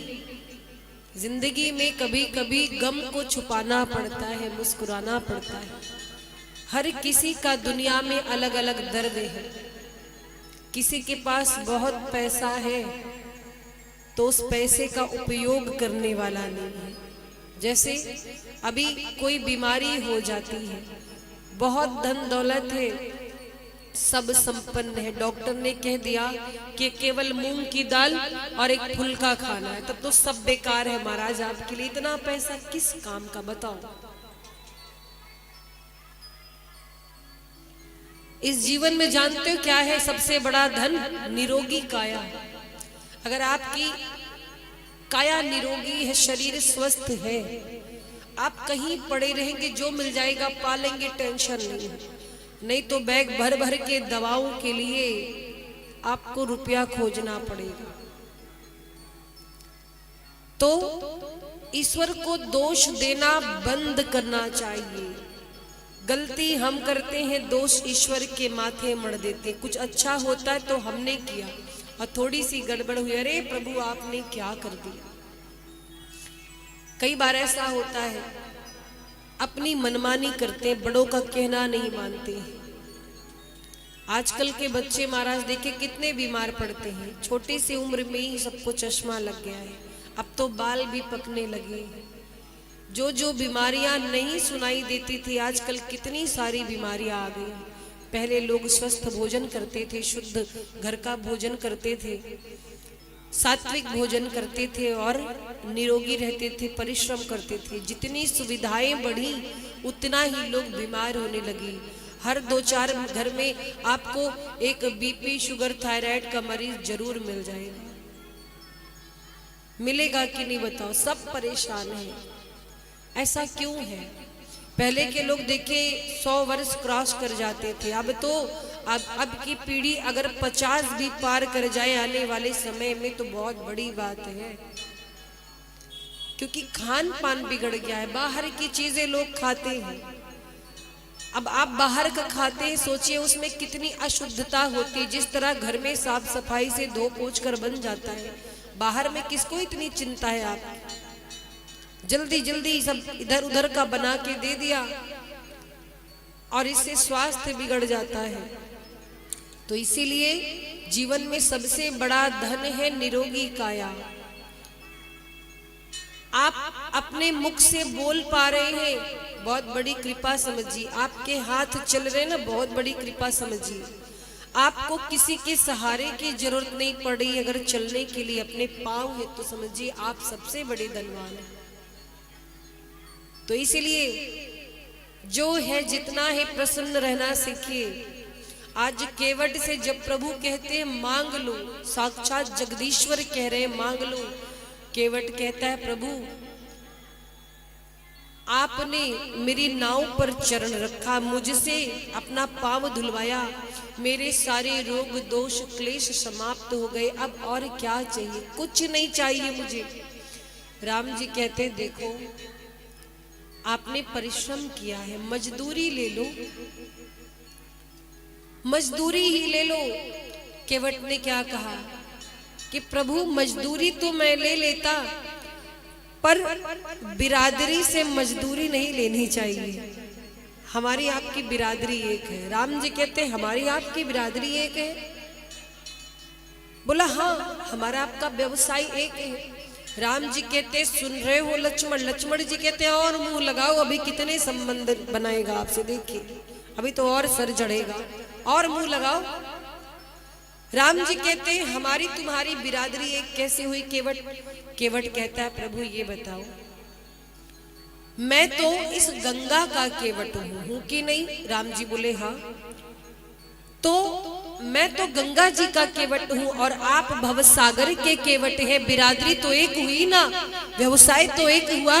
मैं गंगा पार लगाता हूं लोगों को, आप भवसागर पार लगाते हैं। राम जी मुस्कुराए। राम जी कहते हैं कि हम किसी का ऋण नहीं रखते, ले लो। केवट कहता है नहीं चाहिए। राम जी कहते हैं लेना पड़ेगा। केवट कहता है मैं नहीं ले सकता हूं। और अगर ऋण की बात आप कर रहे हैं प्रभु तो रख लीजिए, फिर कभी देने के बहाने तो आप आएंगे। राम जी बोले अगर नहीं आए वापस तो? केवट बोला मैं वसूल लूंगा। और केवट कहता है प्रभु आप मुझे क्यों दे रहे हैं? उल्टा मुझे आपको देना चाहिए। राम जी बोले क्यों? केवट कहता है नाव किसकी थी प्रभु? राम जी बोले तुम्हारी। केवट कहता है यही तो मैं कहना चाहता हूं कि प्रभु नाव तो मेरी पार लगी है, नाव मेरी पार लगी, आपने मेरी नैया को भवसागर से पार लगा दिया। देना तो मुझे चाहिए, देने लायक हूं नहीं, तो मांग करके मुझे छोटा क्यों बना रहे हैं? दे करके छोटा क्यों बना रहे? नाव मांग कर आपने इस केवट को बड़ा बना दिया, अब दे करके छोटा मत बनाओ सरकार। और अगर आप कहते हैं कि आप ऋणी है तो मैं आपसे कहता हूं कि अपने को ऋणी समझते हो तुम तो ऋण तुम वही चुका देना। हमने है तुमको पार किया, प्रभु तुम मुझको पार लगा देना, तुम मुझको पार लगा देना। भगवान केवट के इस प्रेम को देखते हैं और बहुत कीन प्रभु लखन सिय नहीं कछु केवट ले, और विदा कीन करुणायतन भगति विमल बरुदे। महाराज अपनी निर्मल भक्ति का दान देकर आज प्रभु ने केवट जी को विदा किया है और गंगा पार आए। गंगा पार आए प्रभु प्रयागराज में पहुंचे हैं। तीर्थों के राजा प्रयागराज में प्रयागराज पहुंचे हैं। माँ गंगा को प्रणाम किया है जानकी मैया ने, और गंगा जी को प्रणाम करके माँ जानकी कहती है कि हे माँ गंगा, आपकी कृपा से मेरी ये 14 वर्ष की वन यात्रा पूर्ण हो और मैं अपने पति और देवर के साथ कुशल पूर्वक लौट करके आऊं, फिर मैं आपका दर्शन करूंगी। और माँ गंगा ने आशीर्वाद दिया है आज जानकी मैया को। प्राणनाथ देवर सहित कुशल कोसला आई, पूजी सब मन कामना सुजस रही जग छाई। हे जानकी जी, आपकी सारी मनोकामना पूर्ण होगी। आप सकुशल अपने पति और देवर के साथ वापस अयोध्या आएंगी और आपका सुंदर यश पूरे जगत में विख्यात होगा। और महाराज जानकी जी माँ गंगा के आशीर्वाद को सुन करके बड़ी आनंदित हुई। भगवान श्री राम निषाद राज गुरु जी से कहते हैं कि निषाद राज अब आप लौट जाइए। निषाद राज का मन दुखी हो गया। निषाद राज कहते हैं कि हे प्रभु, कुछ दिन और अपने साथ रहने दीजिए। आप जहां जहां जाएंगे मैं आपकी सेवा करूंगा, आपके लिए पर्णकुटी बनाऊंगा। कम से कम 2-4 दिन इस दास को अपनी सेवा का अवसर दीजिए। आपकी दुहाई सरकार, जैसा आप कहेंगे मैं वैसा करूंगा। और भगवान श्री राम के साथ में निषाद राज भी आगे बढ़े हैं। भरद्वाज मुनि के आश्रम पर आए हैं। भरद्वाज मुनि को प्रभु ने दंडवत किया है। भरद्वाज मुनि ने राम जी को हृदय से लगाया, कंद मूल फल भेंट किया। अच्छा, एक बात देखने को मिली, भगवान की वन यात्रा कितनी कठिन थी। 14 वर्ष तक वन में रहे, लेकिन जहां भी आप प्रसंग में सुनेंगे भगवान को भेंट किया गया क्या? कंद मूल फल। केवल 14 वर्ष भगवान कंद मूल फल खा करके रहे। और क्या भगवान की वीरता कम हुई? रावण जैसे बलशाली का वध किया प्रभु ने। मेरा सीधा सा अभिप्राय आप समझ रहे होंगे। जो लोग मांसाहार करते, कहते हम रघुवंशी, हम ठाकुर, हमारे यहाँ तो खाने का धर्म है। रामचरितमानस उठाकर पढ़िए, राम जी शाकाहारी थे।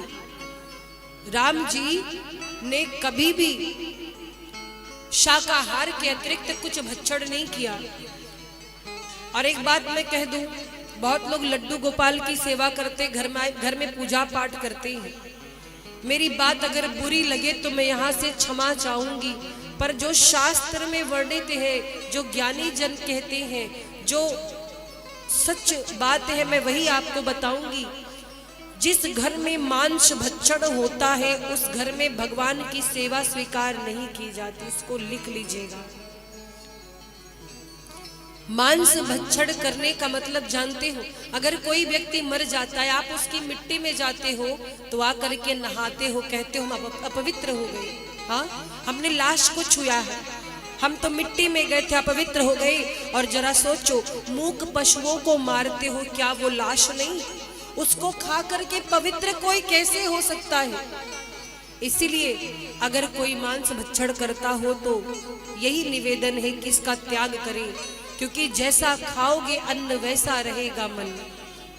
भगवान श्री कृष्ण ने दुर्योधन के घर के मेवा का त्याग कर दिया और विदुर जी के घर साग खाया है। क्यों?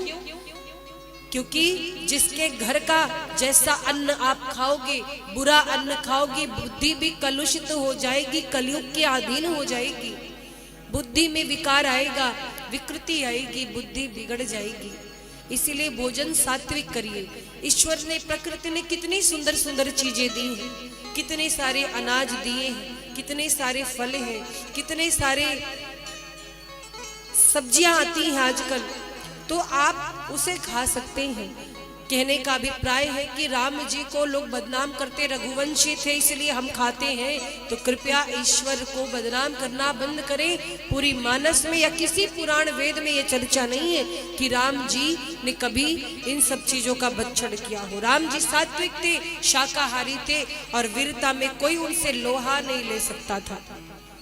तो राम जी के चरित्र से हमें कुछ सीखने को मिलता है। राम कथा आपने सुनी भी होगी, रामचरितमानस का बहुत लोग पारायण भी करते होंगे। बहुत लोग को पूरी राम कथा कंठस्थ होगी, पर यहाँ मेरा राम कथा सुनाने का क्या अभिप्राय है? क्यों सुनाने आए हैं आपको? क्या आपको पता नहीं है? पता होगा, आपने टीवी सीरियल देखा होगा, आपने पढ़ा होगा, रामायण देखी होगी।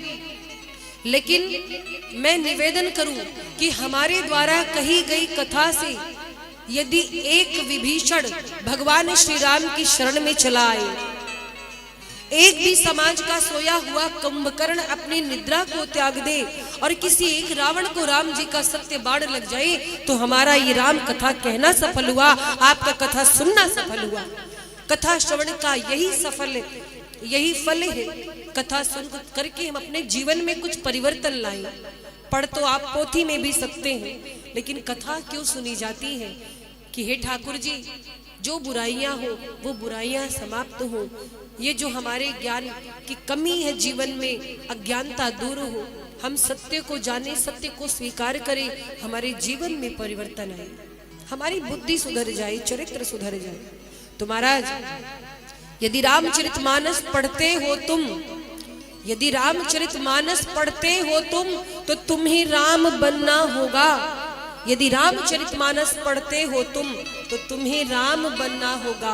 और तुम चलो राम के पद चिन्हों पर, अब इतिहास बदलना होगा, अब इतिहास बदलना होगा। राम जी एक योग्य पति भी हैं, एक योग्य बेटे भी हैं। माता पिता के वचनों को मान करके 14 वर्ष के लिए हंसते हंसते वनवास चले गए। अरे एक भाई के लिए भाई का प्रेम देखना हो तो रामचरितमानस में देखो, जहां पर अपने हिस्से को त्याग देने की भी बात आती, वहां पर राम जी का चरित्र होता है, राम कथा होती है। और जहां भाई के हक को मारने की बात आती है, दूसरे का भी हक और हिस्सा छीनने की बात आई, तो वहां पर महाभारत होती है। तो महाराज, ये त्याग की कथा है, प्रेम की कथा है। श्री राम जी की वन यात्रा में उन्हें बहुत से लोग मिले। भरद्वाज मुनि से भेंट करके भगवान श्री राम आगे बढ़े हैं और त्रिवेणी में स्नान किया है महाराज। और राम जी, श्री सीता जी, लक्ष्मण जी इस प्रकार से चल रहे हैं। देखिए, राम जी आगे हैं, राम जी सबसे आगे हैं और उसके पीछे जानकी जी है बीच में, और भैया लक्ष्मण पीछे हैं। और जिस जिस गांव से गुजरते हैं, सौंदर्य देख करके सब मंत्र मुग्ध हो जाते हैं। एक गांव से गुजर रहे थे तो एक माता ने पूछा जानकी जी से, परिचय पूछा कि अरे सुंदरी, आप कौन हो और आपके साथ ये दोनों पुरुष कौन हैं? जानकी जी की मर्यादा देखिए, जानकी जी ने कैसे उत्तर दिया है। जब गांव के लोगों ने पूछा, कोटि मनोज लजाव निहारे, कोटि मनोज लजाव निहारे, सुमुख कहाहू को आही तुम्हारे, सुमुख कहाहू को आही तुम्हारे, सुनी स्नेहमय मंजुल बानी, सुनी स्नेहमय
सुमुखी,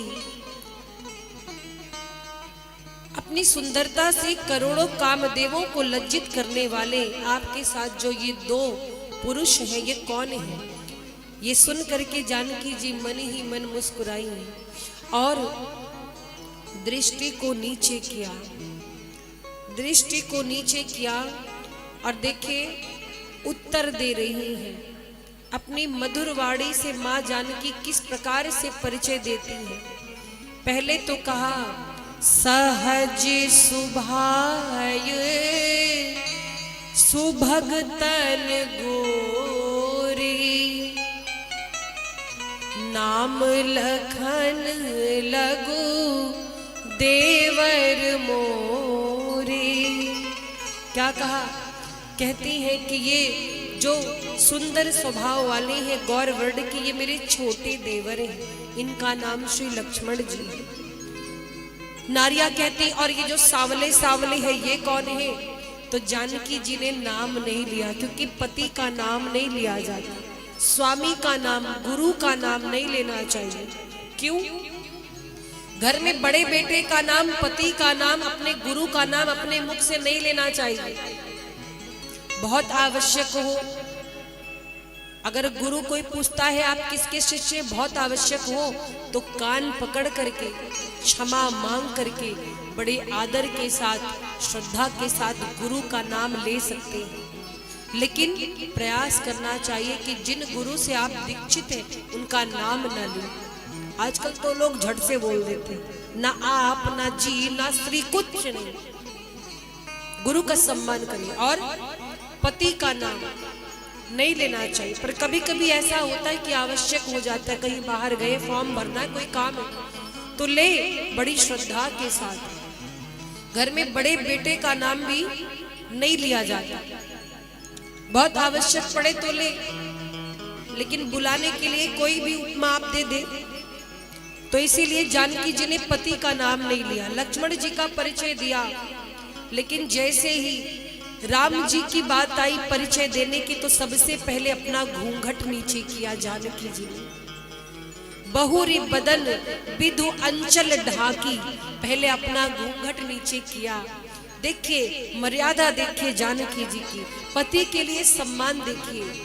नाम भी नहीं लिया और इशारा भी कर रही है तो पहले आंचल से मुख को ढक दिया, फिर श्री राम जी की ओर तिरछी चितवन करके संकेत किया कि ये मेरे स्वामी है।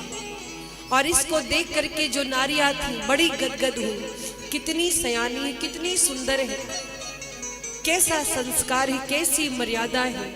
और महाराज बहुरी बदन विदु अंचल ढाकी, पियतन चितई भौह करी बाकी। तो अपनी भ्रुकुटी से तिरछी चितवन से संकेत किया कि ये हमारी स्वामी है। और महाराज इस प्रकार से मां जानकी महलों से दूर है, फिर भी अपने अनुशासन में है, मर्यादा में है। और आगे आगे राम जी चल रहे हैं, बीच में जानकी जी। राम जी जब चल रहे थे तो जानकी जी देख रही थी नीचे कि कहीं राम जी के जो चरण चिन्ह हैं मेरे पैर उस पे ना पड़ जाए, इतना बचा रही थी कि कहीं चरण चिन्हों पर पैर पड़ गए तो पाप लग जाएगा। और पीछे भैया लक्ष्मण बचा के चल रहे हैं, कहीं भैया और भाभी के जो चरण चिन्ह हैं उस पर मेरे चरण लग गए तो महापाप हो जाएगा। और कैसे चल रहे हैं? उभय बीच सिय सोहति कैसे, उभय बीच सिय सोहत जैसे, ब्रह्म जीव बीच माया जैसे, ब्रह्म जीव बीच माया जैसे, आगे राम लखन बन पाछे, आगे राम लखन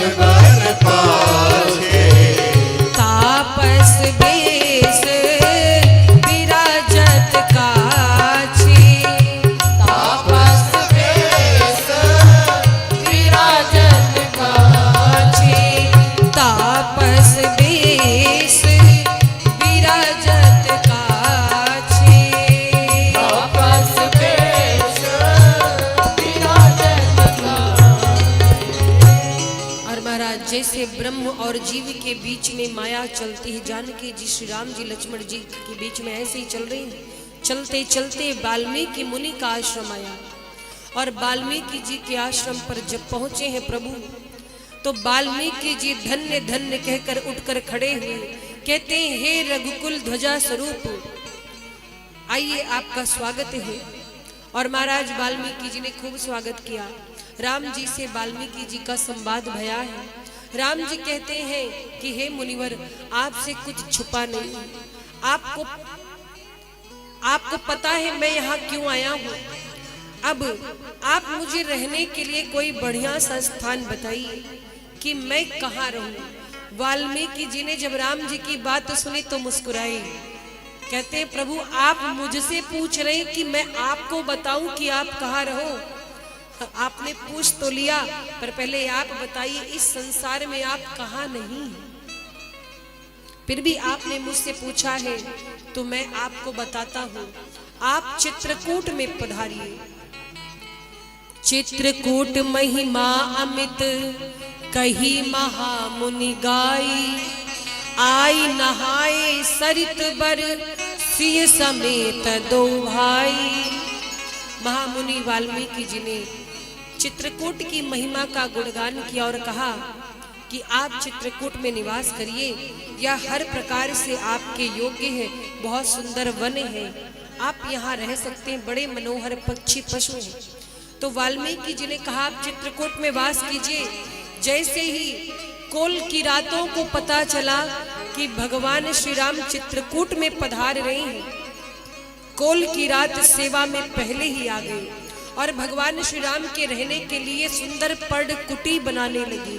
ये कोल की रात कौन है? देवता ही कोल की रात कोल भील बन करके आए और भगवान की सेवा में लगे। और महाराज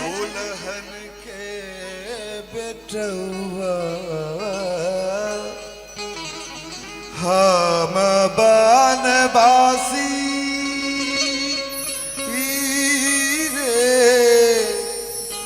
गोल भेलन के बेटौआ, तू त राजा बाबू हवा हवा, तू त राजा बाबू हवा।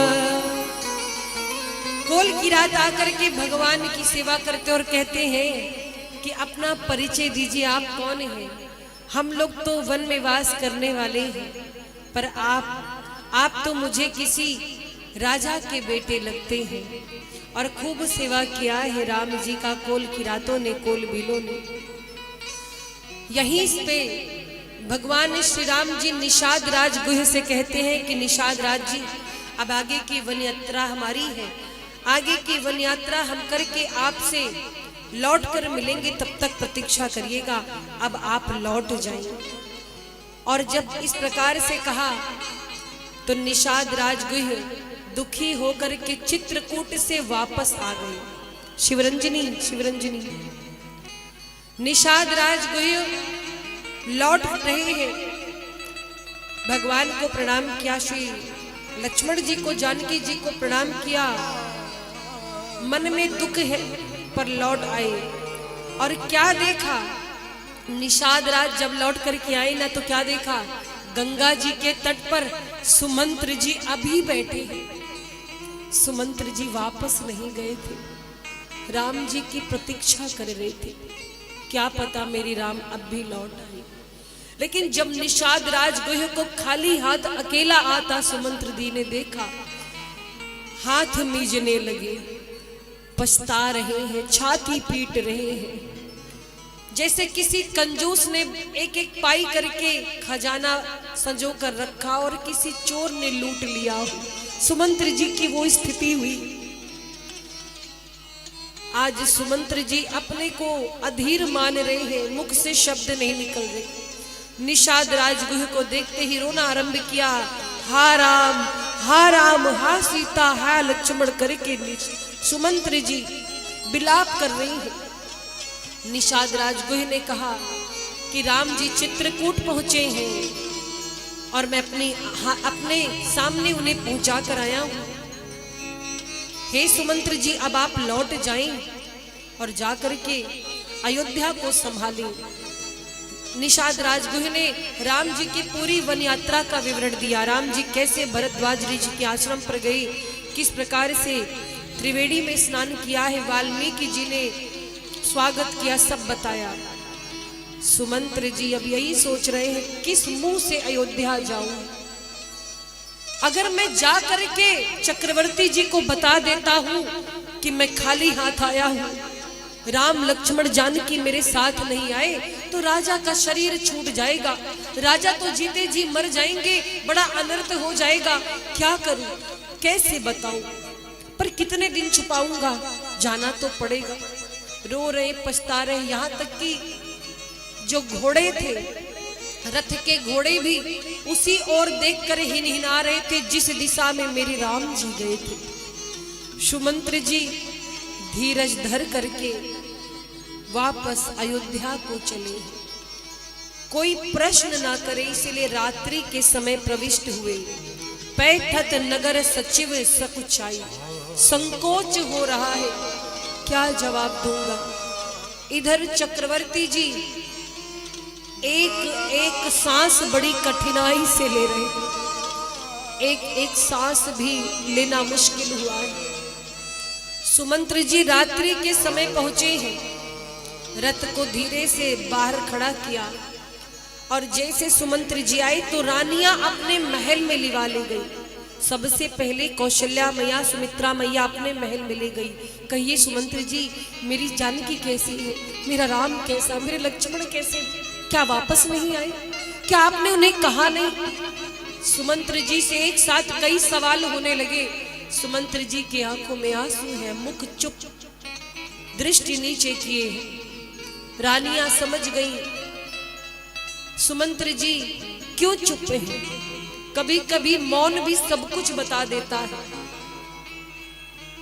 जैसे चक्रवर्ती जी ने सुना कि सुमंत्र जी आए हैं, सुमंत्र जी को बुलवाया। सुमंत्र जी आए हैं चक्रवर्ती जी के कक्ष में, राजा दशरथ भूमि पर पड़े हैं। सुमंत्र जी को देखा तो थोड़ी सी शक्ति आई, टेक लेकर के उठे और कहते हैं, सुमंत्र ले आए मेरे बच्चों को, कहाँ है, मेरी जानकी को दिखला दो, मेरे राम को दिखला दो, मेरे लक्ष्मण को दिखला दो, एक बार दिखला दो। सुमंत तुम कुछ बोलते क्यों नहीं, मेरे पास बैठो, बताओ मेरे बच्चे कैसे हैं। मैंने तुमसे कहा था उन्हें वापस लेकर के आना, क्या तुम छोड़ कर आ गए। मेरा राम हठी है, सत्य प्रतिज्ञ है, मानता हूं कि राम नहीं आया होगा, तुम जानकी को ले आते। जानकी को देखकर मैं सोचता कि मेरा राम मेरी आंखों के सामने है। सुमंत्र जी चुप हैं। सुमंत्र जी ने राजन की ओर देखा। अब तो महाराज पूरे अयोध्या के लोगों को पता चल गया सुमंत्र जी का रथ देखकर सुमंत्र जी आए, भीड़ लग गई बाहर, हाल चाल पाने के लिए सब परेशान हैं। राजा दशरथ भूमि पर पड़े हैं। सुमंत्र जी ने उनको पूरी बात बताई, किस प्रकार से श्री राम जी ने कहा कि मैं 14 वर्ष बाद ही लौटूंगा, पिता के वचन को पूरा करने के बाद ही काका आप वापस जाइए। और राम जी किस प्रकार से यात्रा करते हुए चित्रकूट पहुंचे, वो सारी बात सुमंत्र जी ने बताई। आज दशरथ जी कहते हैं कि कितना बड़ा पापी हूं मैं, अभी तक तो मेरे प्राण निकल जाने थे, न जाने ये पापी प्राण निकल क्यों नहीं रहे हैं। और महाराज विलाप कर रही है रानियां, क्यों? क्योंकि चक्रवर्ती जी का स्वास्थ्य और गड़बड़ होता जा रहा है। सारी रानियां विलाप कर रही हैं, चक्रवर्ती जी का धीरज खोता जा रहा है। माँ कौशल्या आई, कौशल्या जी समझाती है, कहती है कि महाराज संभालिए अपने आप को, आप तो धर्मात्मा है, ज्ञानी है, आप भला ऐसा करेंगे तो इस अयोध्या का क्या होगा। जिस प्रजा को आप अपने बच्चों की तरह प्रेम करते उनका क्या होगा। महाराज धीरज रखिए, संभालिए अपने आप को, अगर आपको कुछ हो गया तो ये अयोध्या रूपी जहाज डूब जाएगा, सब अनाथ हो जाएंगे। स्वामी संभालिए अपने आप को। चक्रवर्ती जी आज कौशल्या जिसे कहते हैं कि महारानी कौशल्या, आज मुझे एक बात याद आ रही है। क्या? कहते मुझे मेरी करनी का फल मिल रहा है। इस संसार में कर्म फल सबको भुगतना पड़ता है। आज मुझे उस अंधे माँ बाप के श्राप की याद आ रही। श्रवण कुमार के माता पिता ने मुझे श्राप दिया था, कहा था जिस तरह से आज हम पुत्र वियोग में तड़प कर मर रहे हैं, राजन एक दिन तुम भी पुत्र वियोग में मरोगे। आज वो शाप की सुधि आई है। और महाराज सारी कथा सुनाते हैं कौशल्या जी को। ऐसा लगा मानो अयोध्या पर काल मंडरा रहा हो। हा राम, हा सीते, हा लक्ष्मण कहते कहते राजा धरती पर गिरे और 6 बार राम कहा है। 6 बार राम कहा है। राम राम कही, राम कही, राम राम कही राम, तनु परिहरि रघुबर बिरह, राऊ गयौ सुरधाम।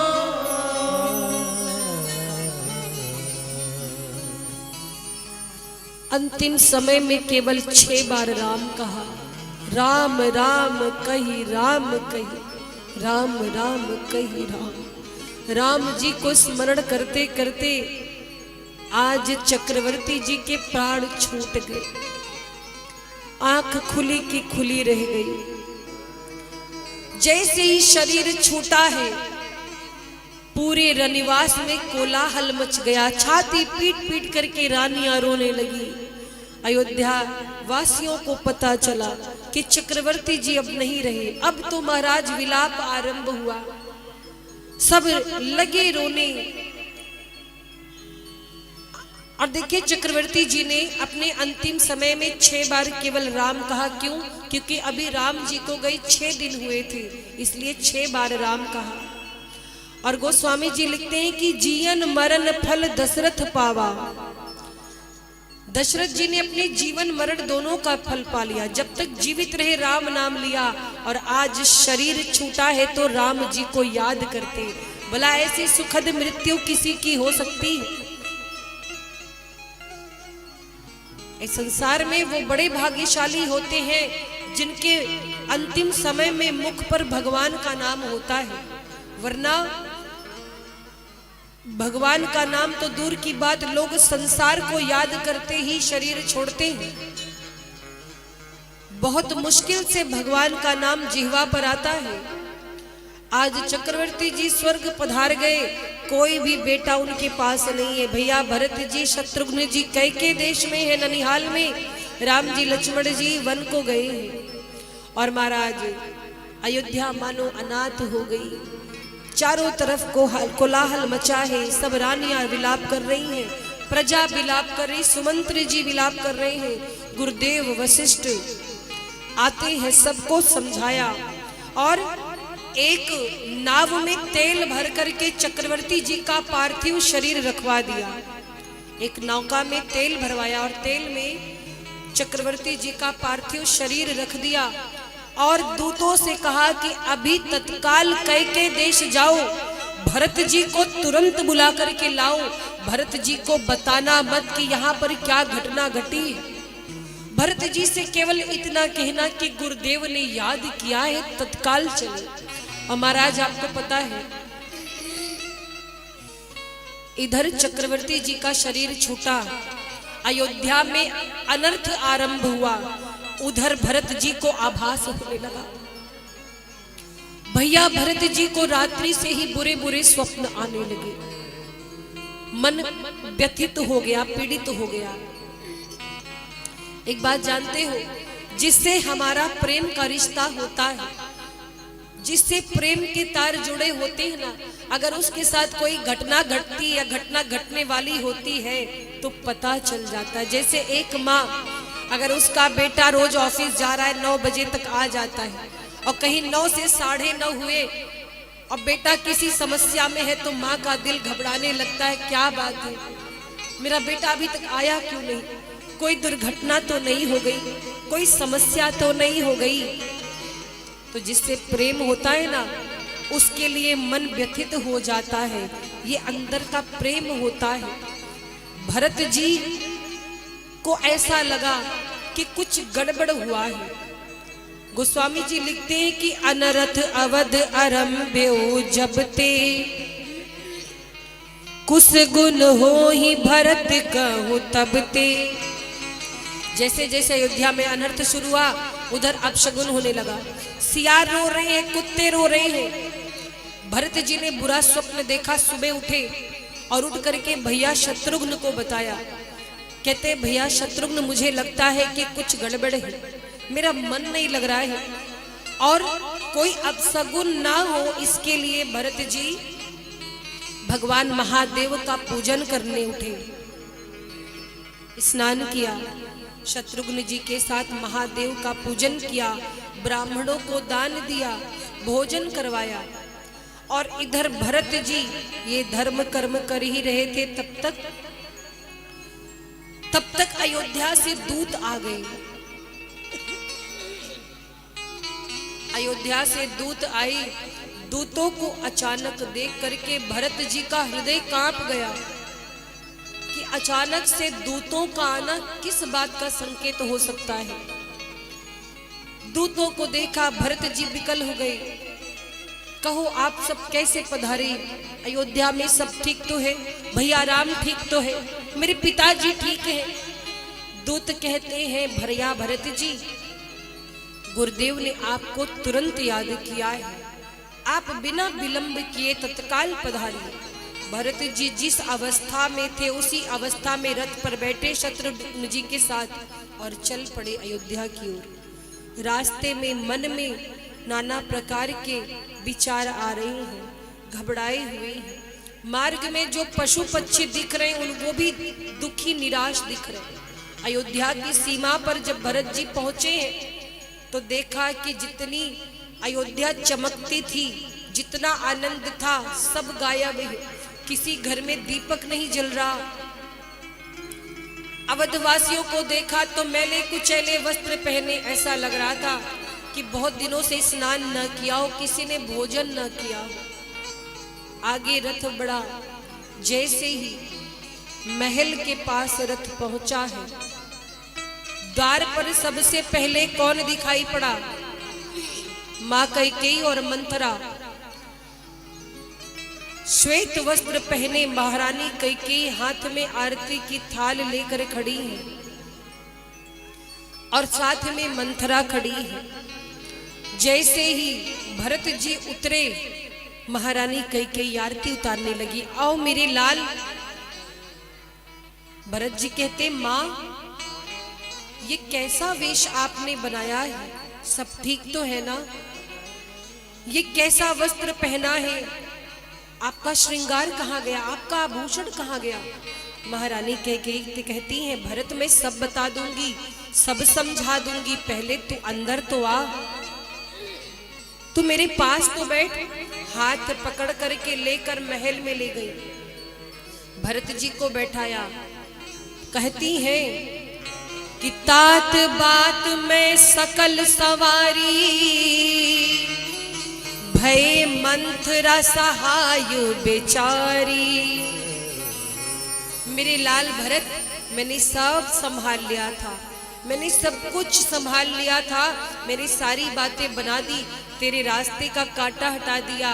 भरत अब तू खुश हो जा, शोक को त्याग दे, चिंता को त्याग दे, सब अनुकूल है, सब कुछ मैंने संभाल लिया था। भरत जी कहते माँ तू कौन सी बात कह रही, मुझे कुछ समझ में नहीं आ रहा, क्या संभाल लिया, क्या बना लिया? महारानी कैकेयी कहती है भरत कछुक काज विधि बीच बिगार्यो, भूपति सुरपति पुर पग धार्यो। क्या कहा कि सब कुछ बढ़िया हो गया था, जैसा मैं चाहती थी सब ठीक हो गया था, बस विधाता ने थोड़ी सी कार्य को बिगाड़ दिया, आपके पिताजी स्वर्ग को चले गए। जैसे भरत जी ने सुना कि पिताजी स्वर्ग को चले गए, तात तात हा तात पुकारी, परे भूमि तल व्याकुल भारी। भरत जी भूमि पर गिर पड़े, बेहोश हो गए। थोड़ी देर बाद होश आया, चक्कर खाकर गिरे, उठे संभालते हुए, हे तात, हे पिताजी कहकर के विलाप करने लगे भरत जी। और भरत जी कहते हैं, माँ ये सब अचानक कैसे हो गया? किसी ने मुझे सूचना क्यों नहीं दी? क्या हो गया था पिताजी को? क्या कारण था माँ, मुझे बताओ। ऐसे अचानक से पिताजी हमें छोड़कर कैसे चले गए? भरत जी कहते हैं, रोते हैं, विलाप करते हैं, कहते हैं, माँ क्या पिताजी मेरी प्रतीक्षा नहीं कर सकते थे?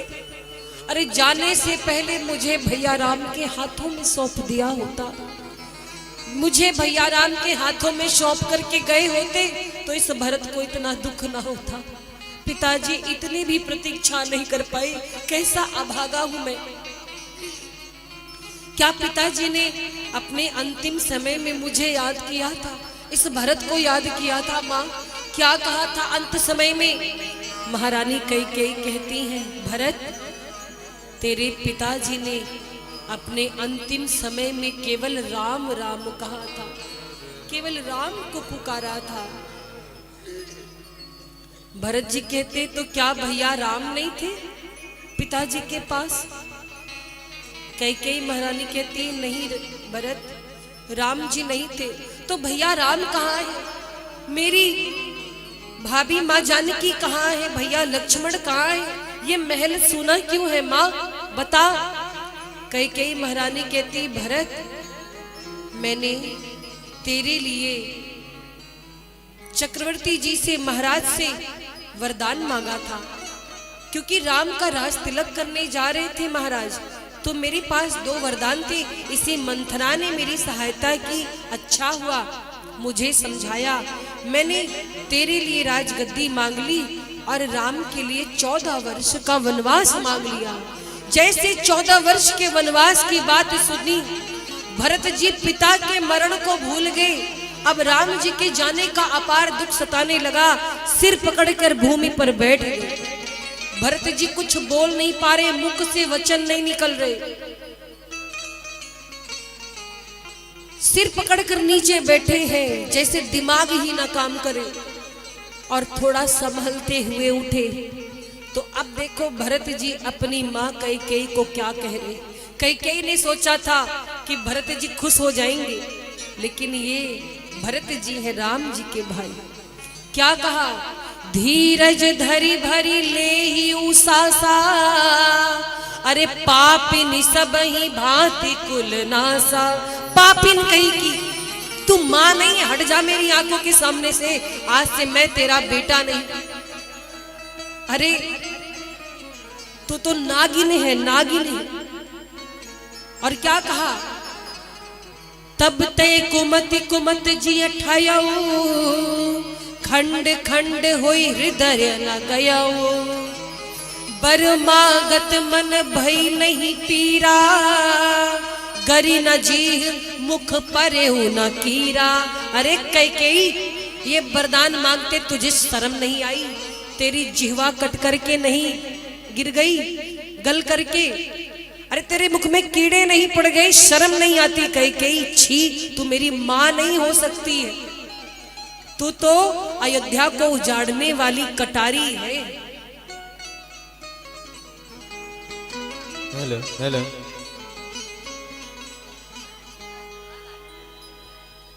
और क्या कहा भरत जी ने?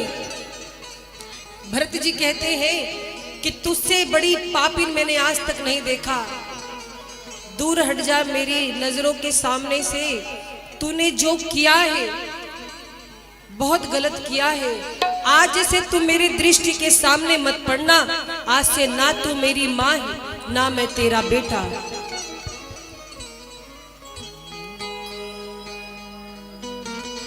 रे मैया तेने काठानी मन में राम सिया भेज दे रे वन में राम सिया भेज दे रे वन में हठीली तनी काठानी मन में राम सिया भेज दे रे वन में राम सिया भेज दे रे वन में।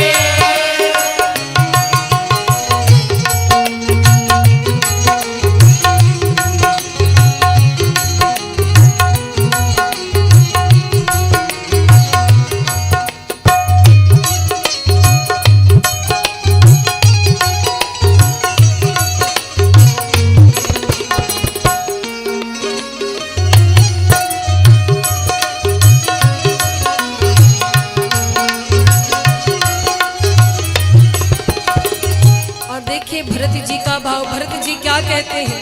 कहते हैं कैकेयी सुनो, भले ही मैं तुम्हारा जन्मा हूं, तुमने मुझे जन्म दिया है, लेकिन सुनो, यद्यपि भरत ते रोही जायो, यद्यपि भरत के रोहि जायो, तेरी करनी देख ल जायो, मेरी करनी देख ल जायो, अपना पद तेने आप गवायो, अपना पद तेने आप गवायो, भरत की नजरन में राम सिया भेज दे रे वन में राम राम सिया भेज दे रे वन में।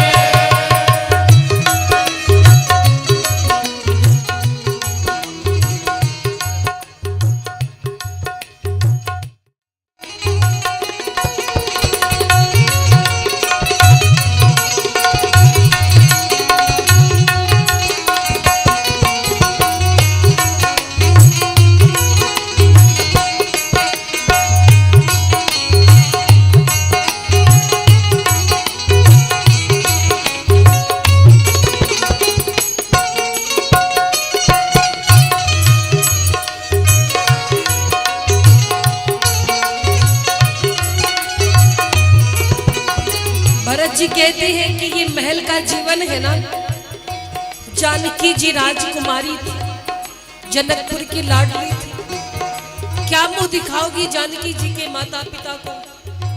कहा था पलकों पर बिठा करके रखें, आज वो कहां कहां भटक रही होंगी।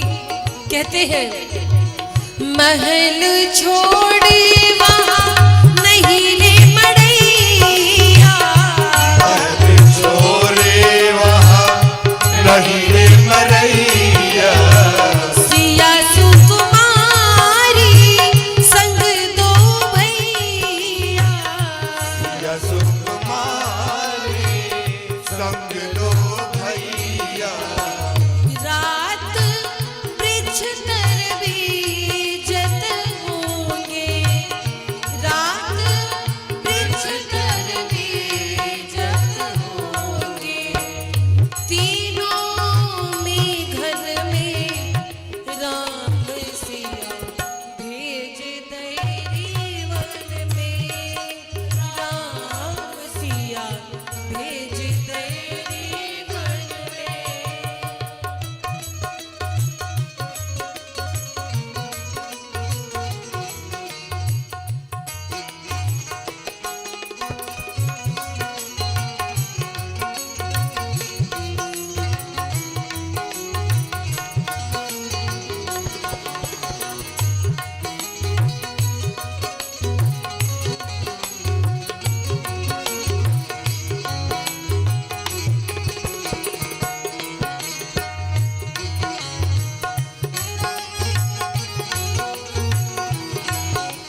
कहते कैकेयी कौशल्या की तो वाड़ी तूने छीन ली, क्या दोष था माँ कौशल्या का, एक बार भी मुख नहीं देखा। राम जी को वन भेज करना तूने सबको समाप्त कर दिया, पूरा परिवार उजाड़ दिया।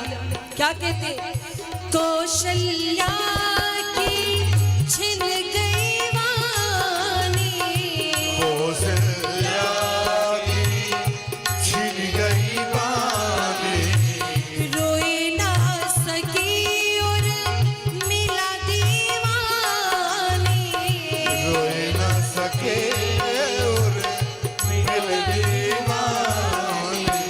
कैकेयी बस तू एक ही रानी, कैकेयी बस तू एक ही रानी, रह गई महलन में राम सिया, भेज दे वन में राम सिया भेज दे वन में, रे मैया तेने काठानी मन में। महान भाव श्री राम कथा प्रेमी भक्त आए हैं, उनका नाम लिया जाएगा। नाम है श्रीमान राजेश सिंह जी, बीजेपी प्रदेश प्रवक्ता। राजेश सिंह जी, बीजेपी प्रदेश प्रवक्ता बिहार। यदि आप पंडाल में हैं तो मंच पे आने का प्रयास करेंगे। ठाकुर जी को पुष्प अर्पित करके व्यास जी द्वारा सम्मानित होकर के अपने जीवन को धन्य बनाने का प्रयास करेंगे। राजेश सिंह बीजेपी प्रदेश प्रवक्ता बिहार से हैं। पहले उनको तिलक लगाएंगे आचार्य जी,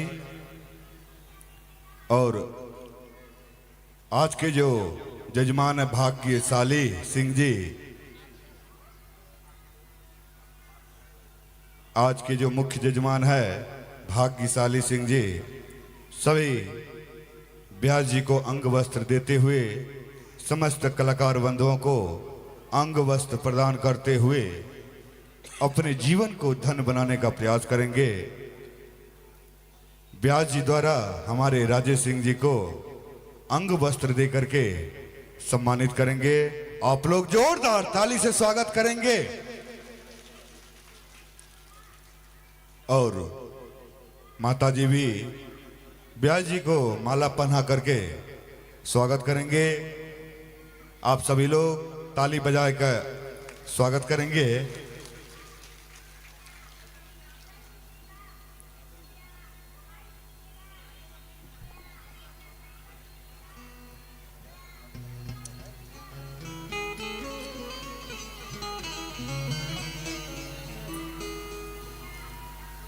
आज के जो जजमान हैं भाग्यशाली सिंह जी, समस्त कलाकार बंधुओं को अंग वस्त्र दे करके सम्मानित करेंगे।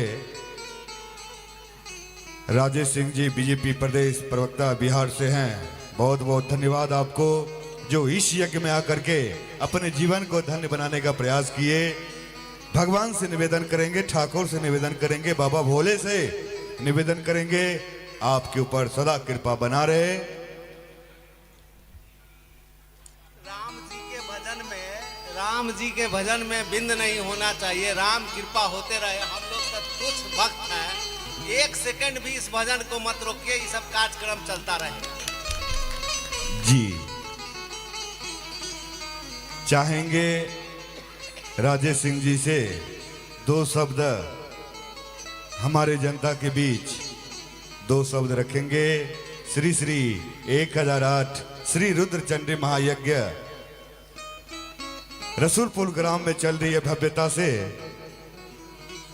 दो शब्द निवेदन करेंगे राजेश सिंह जी से।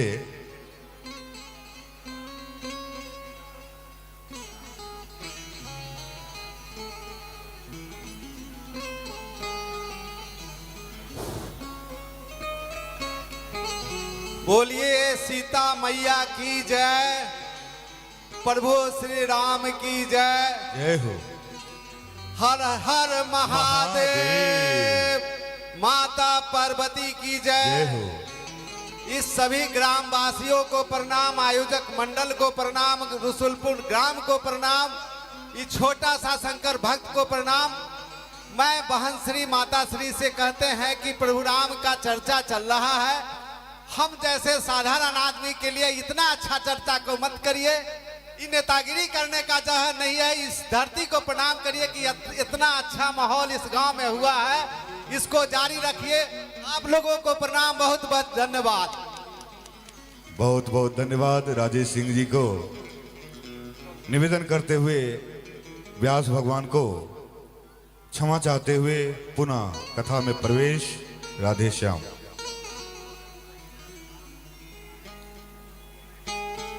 श्री राम श्याम। भरत जी ने अपनी माँ कैकेयी जी को इस प्रकार से कहा।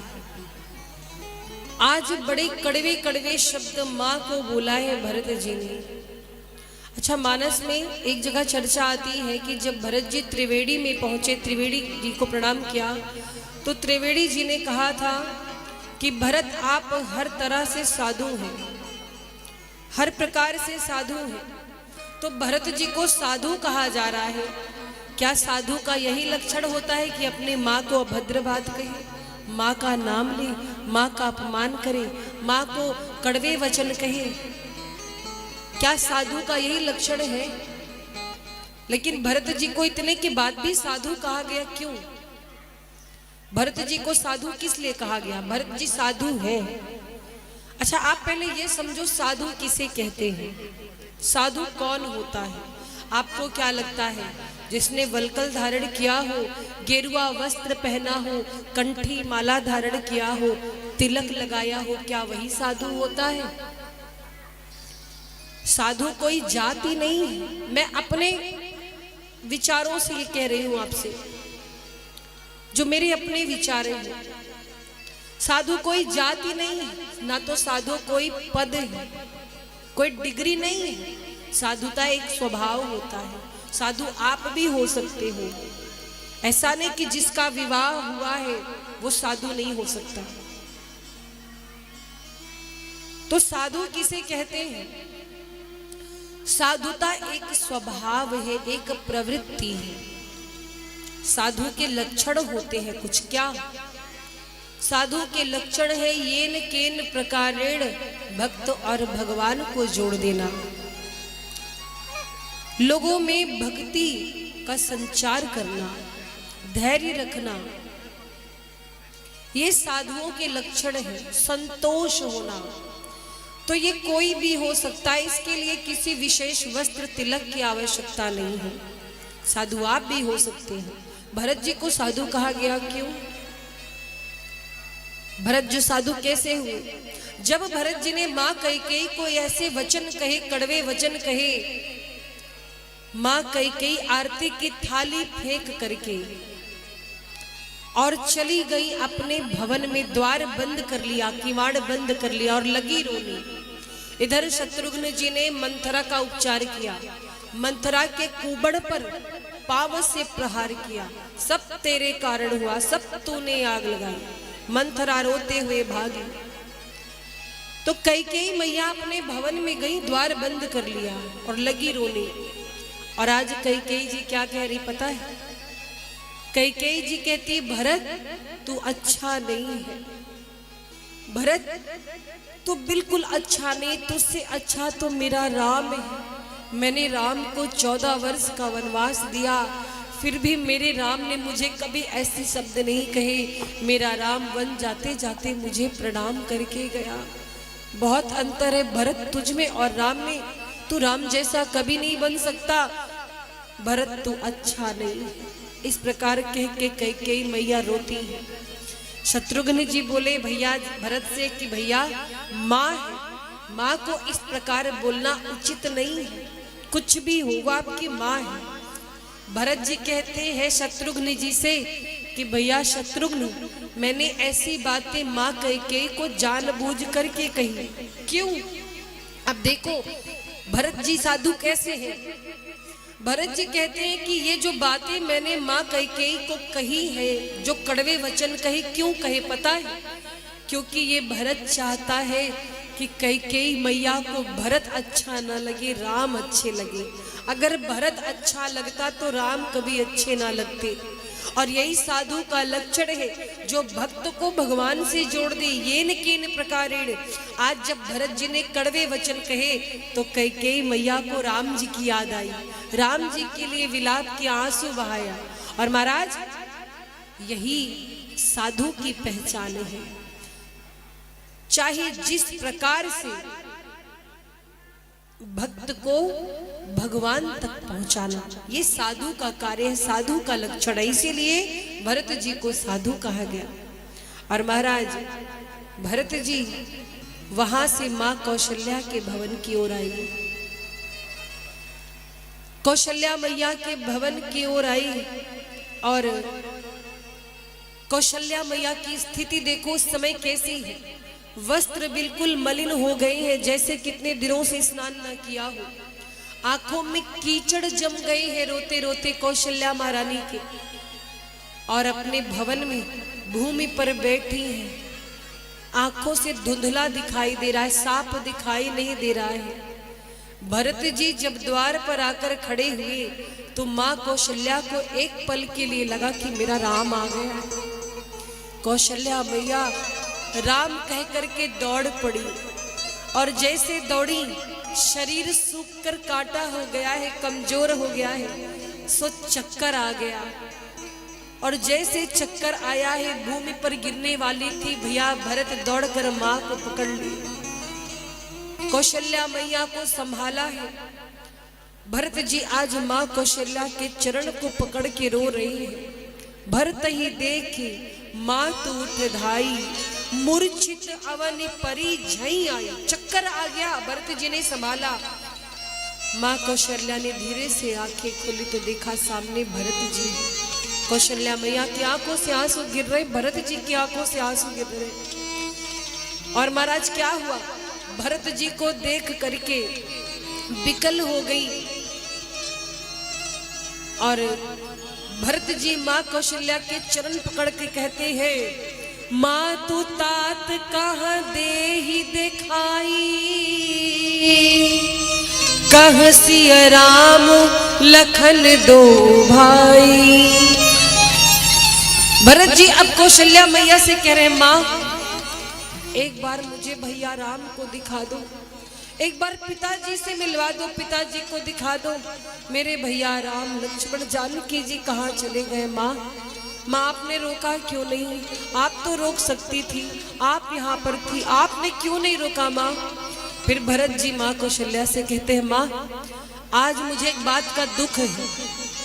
दुख इस बात का है कि मैंने आपकी कोख से जन्म क्यों नहीं लिया, इस पापनी कैकेयी की कोख से ये भरत क्यों जन्मा? आपने मुझे जन्म दिया होता तो आज मुझे दुख ना होता।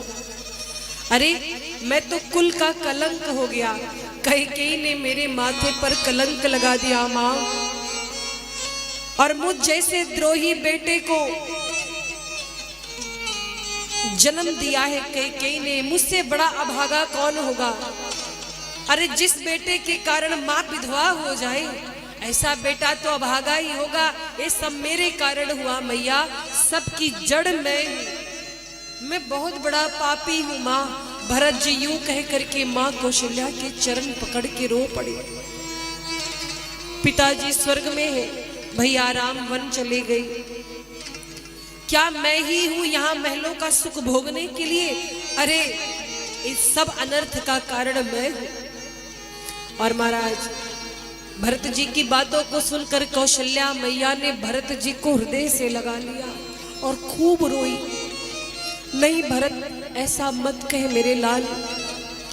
और गले लगा करके भेंट करती हैं भरत जी से। भरत जी आज विकल होकर के रोते हैं और कहते हैं, माँ एक बात कहूँ, दुनिया मुझे गलत कहे माँ, लेकिन तुम गलत मत समझना। कैकेयी ने जो वरदान मांगे ना, राम जी का वनवास मांगा, माँ मेरा इसमें कोई हाथ नहीं, मुझे कुछ नहीं पता, मेरी कोई भी इसमें सहमति नहीं माँ। और माँ मेरे बात पे विश्वास ना हो तो मैं शपथ लेता हूँ जो लोग पाप करते हैं, वेदों को बेच देते हैं, उन्हें जो पाप लगता है इस भरत को लग जाए। अगर मेरी सहमति रही हो भगवान के वन जाने में, कर्म वचन और मन से जितने बड़े बड़े पाप लोग करते हैं वो सब मुझे लग जाए अगर मेरी सहमति हो राम जी के वन जाने में। माँ, मेरा कोई अपराध नहीं है माँ। ये सब कई कई की मन गढ़ंत कहानी, इसमें इस भरत का कोई हाथ नहीं। कौशल्या मैया ने भरत जी को पकड़ा और कहा, भरत बोल चुके, कह लिए, अब मेरी बात सुनो। एक बार मछली बिना पानी के जी सकती है, एक बार ये सूर्य है ना, ये पूर्व दिशा को छोड़ करके पश्चिम से निकल सकता है, पर मेरा भरत राम का विरोधी कभी नहीं हो सकता है। मेरा भरत कभी राम का विरोधी नहीं हो सकता है। ये कौशल्या मैया कहती, भरत मुझे तुझ पर विश्वास है, तू राम के विरुद्ध कभी नहीं जा सकता। इस संसार में सब कुछ बदल सकता है, चाहे धरती इधर से उधर हो जाए, पर मैं नहीं मान सकती कि तू राम का विरोधी हो सकता है मेरे लाल, मुझे पता है। और महाराज इस प्रकार बात करते कुछ समय बीता, रात्रि बीत गई, प्रातः काल का समय आया, गुरुदेव वशिष्ठ आए। गुरुदेव वशिष्ठ समझाते हैं कि भरत जी शोक को त्याग दो, इस समय अयोध्या में आपके सिवा अयोध्या को संभालने वाला कोई नहीं है। आपके पिताजी का पार्थिव शरीर अभी रखा है, पहले अंत्येष्टि क्रिया कीजिए, पहले उनका अंतिम संस्कार कीजिए, वो सारे कार्य कीजिए जिससे आपके पिता की आत्मा को शांति मिले। भरत जी ने सरयू जी के तट पर चंदन की लकड़ियों की चिता तैयार कराई और अपने पिता चक्रवर्ती जी को चिता में आग दी, अंत्येष्टि क्रिया की। तीनों मैया सती होने जा रही थी, उसी आग में कूदने भरत जी ने रोका है। और महाराज अंत्येष्टि क्रिया के बाद भरत जी ने जो जो पिता की आत्मा की शांति के लिए विधियां होती वेदों में बताई गई है वो सारी विधियां की। और महाराज सब प्रशंसा करते भरत जी की, पितु हित भरत कीन जस करनी, सो मुख लाख जाई नहीं बरनी। गुरुदेव वशिष्ठ कोई बात एक प्रकार से कहते तो भरत जी उसको 1000 प्रकार से करते। असंख्य ब्राह्मणों को दान दिया, गौ दान किया, भूमि दान किया और भोज किया। पिताजी की अंत्येष्टि क्रिया की और उनकी आत्मा की शांति के लिए 13 दिनों तक जो जो विधि बताई गई भरत जी ने किया। और सभी प्रशंसा करते, भरत जैसा बेटा सभी को दे, भरत जैसा पुत्र सभी को दे। अंत्येष्टि क्रिया होने के बाद 13 दिन पूर्ण होने के बाद एक सभा बैठी, सब लोग बैठे हैं। गुरुदेव वशिष्ठ भरत जी को बुलाते, कहते भरत जी इस संसार में 6 चीजें अपने हाथ में नहीं होती। गुरुदेव वशिष्ठ आज रो दिए और भरत जी को समझाते, क्या कहा, सुनहु भरत भावी प्रबल, बिलख कह्यो मुनिनाथ, हानि लाभ जीवन मरण, जस अप जस विधि हाथ। आज बिलख करके गुरुदेव भरत जी से कहते, भरत जी 6 चीजें अपने हाथ में नहीं होती, हानि लाभ जीवन मरण, जस अप जस विधि हाथ। एक किसान खेती करता है, वो पूरी मेहनत करता, पर उसको ये नहीं पता होता फसल इस बार कैसी होगी। ये हानि लाभ तो भगवान के हाथ में हम कर्म करते हैं। ऐसे ही जन्म और मृत्यु ये भी भगवान के सिवा कोई नहीं जानता। आप अपना कार्य अच्छा करते हो, कभी कभी करते तो अच्छे के लिए हो, पर उसमें अपजस मिल जाता है। आप तो अच्छा समझ कर करते हो लेकिन गड़बड़ हो जाता है। अच्छा करोगे तो प्रशंसा नहीं होगी, पर गड़बड़ करोगे तो लोग तुरंत अपयश लगाएंगे, इसने ऐसा कर दिया। तो ये 6 चीजें अपने हाथ में नहीं है। गुरुदेव भरत जी को समझाते हैं, कहते भरत जी अपने पिता के लिए अब आप शोक मत करिए, क्योंकि भयउ न आहै न अब होनी हारा, भूप भरत जस पिता तुम्हारा। अरे आपके पिता जैसा इस संसार में ना कोई था, ना कोई है और ना होगा। आप उनके लिए शोक क्यों करते हो? अरे राम लक्ष्मण भरत शत्रुघ्न सरीखे जिसके पुत्र हो, ऐसे पिता का तो परम सौभाग्य है। और भरत जी से अब गुरुदेव कुछ कह रहे हैं। कहते गुरुदेव जी बात को घुमा कर कहते, भरत जी आपके पिता ने एक वचन का पालन करने के लिए अपना प्राण दे दिया। आपके भैया राम ने एक वचन का पालन करने के लिए घर को त्याग दिया। अब आप भी एक वचन का पालन करो और अयोध्या का सिंहासन खाली है, बैठ जाओ। भरत जी कहते हैं गुरुदेव आप ये क्या कहते हैं? अयोध्या के सिंहासन पर ये पापी भरत बैठे, ऐसा नहीं हो सकता। ये सिंहासन तो राम जी का है। त्याग देखो मेरे भैया जी भरत जी का। भरत जी कहते हैं मुझे राजपद का लोभ नहीं गुरुजी। गुरुदेव कहते हैं भरत कहना क्या चाहते हो? तुम सबको ये दिखाना चाहते हो कि तुम राजपद के लोभी नहीं हो, बहुत बड़े त्यागी बन रहे हो। भरत जी कहते नहीं गुरुदेव, कौन कहता है कि मैं लोभी नहीं हूं? मैं तो बहुत बड़ा लोभी हूं, पर मुझे इस पद का लोभ नहीं है। इससे बड़ा पद जब मुझे मिलने वाला है और मिल चुका है तो ये राजपद लेकर मैं क्या करूंगा? गुरुदेव कहते हैं मतलब भरत जी कहते हैं कि अयोध्या से बड़ा, अयोध्या के राजपद से बड़ा भी दो पद है, मेरे श्री सीताराम जी के चरण। जब मुझे उसमें प्रीति है तो ये राजपद लेकर ये भरत क्या करेगा? और गुरुदेव अगर मैं अयोध्या के सिंहासन पर बैठा तो धरती रसातल में चली जाएगी। गुरुदेव वशिष्ठ कहते वाह भरत, इस संसार में इतने बड़े बड़े पापी हुए, धरती रसातल में नहीं गई। रावण कुंभकर्ण हुए, हिरण्याक्ष हिरण्यकश्यप हुए, तब तो धरती रसातल में गई नहीं। और तुम अयोध्या के राज सिंहासन पर बैठ जाओगे तो धरती रसातल में चली जाएगी। भरत जी ने आज एक बड़ी सुंदर बात कही। भरत जी कहते हैं रावण कुंभकर्ण पापी है, धरती मैया उनका बोझ सह लेंगी क्योंकि जानती है वो पापी है, उनका काम है पाप करना। एक बार हिरण्याक्ष और हिरण्यकश्यप का बोझ धरती मैया सह लेंगी क्योंकि जानते हैं कि हिरण्याक्ष हिरण्यकश्यप पापी है। लेकिन जो कार्य हिरण्याक्ष हिरण्यकश्यप रावण कुंभकर्ण करते हैं, वही कार्य अगर राम जी का भाई भरत करेगा तो धरती तो रसातल में जाएगी ना गुरुदेव, तब तो रसातल में जरूर जाएगी। गुरुदेव कहते हैं धन्य हो भरत, तुम कहना क्या चाहते हो बोलो। आज तुम्हारे मन में जो इच्छा है वो बोलो, तुम्हारा क्या मत है बताओ। अरे राम जी आएंगे तो उनको राज सौंप देना, तब तक 14 वर्ष के लिए सिंहासन पर बैठो। भरत जी कहते नहीं,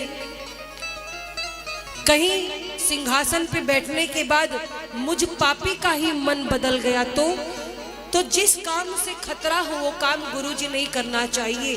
सिंहासन पर तो मेरे राम जी ही बैठेंगे। और महाराज भरत जी की बात सुनकर के सभी मुस्कुरा बैठे, धन्य है भरत जी। और महाराज भरत जी से पूछते हैं गुरुदेव कि तुम चाहते क्या हो? तो क्या कहा भरत जी ने? एक ही आक इहै मन माही, एक ही आक इहै मन माही, प्रात काल चली हऊ प्रभु पाही, प्रात काल चली हऊ प्रभु पाही, एक ही आक इहै मन माही, एक ही आक एक मन माही, प्रात काल चली हऊ प्रभु पाही, प्रात काल चली हऊ प्रभु पाही। एक ही आक इहै मन माही, प्रात काल चली हऊ प्रभु पाही। मुझे मेरे भैया राम के पास जाना है। प्रातः काल में भैया राम जी के पास जा रहा हूँ। भले ही मैं अपराधी हूँ, पर मुझे पता है राम जी बहुत दयालु हैं, मुझ जैसे पापी को क्षमा कर देंगे मेरे प्रभु। राम जी के प्रति ये प्रेम देखकर भरत जी का सभी लोग भरत जी की सराहना करने लगे। धन्य हो भरत, धन्य हो, भला राम जी का भाई भरत ऐसा कैसा नहीं बोलेगा। और महाराज सबको भरत जी की बात अच्छी लगी। भरत जी कहते हैं गुरुदेव, राज तिलक का सामान तैयार कीजिए, प्रातः काल प्रभु के पास चलना है और जिनको जिनको चलना है तैयारी बना ले। सवेरे मैं राम जी के पास जाऊंगा। और महाराज अब तो सब तैयारी बना ली। अयोध्या के जितने बालक हैं, वृद्ध हैं, नर नारी, सब भरत जी के साथ जाने को तैयार।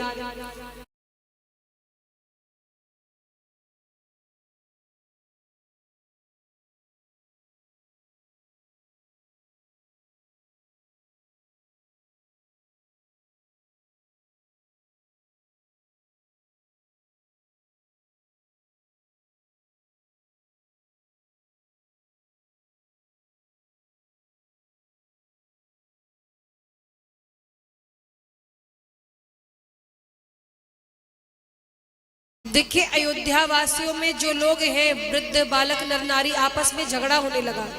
किसमें? जो वृद्ध हैं, बुजुर्ग हैं, उन्होंने नवयुवकों से कहा कि राम जी के पास हम लोग चलेंगे, तुम लोग अयोध्या में जितने दुकान हैं सबकी देखभाल करना, सामान और दुकान की। तो नवयुवक बोले कि हमें राम जी के पास जाना है, हम दुकान बाजार नहीं देख पाएंगे। बुजुर्गों ने कहा तो इसको कौन देखेगा इतने दिन? बोले आग लगा दो।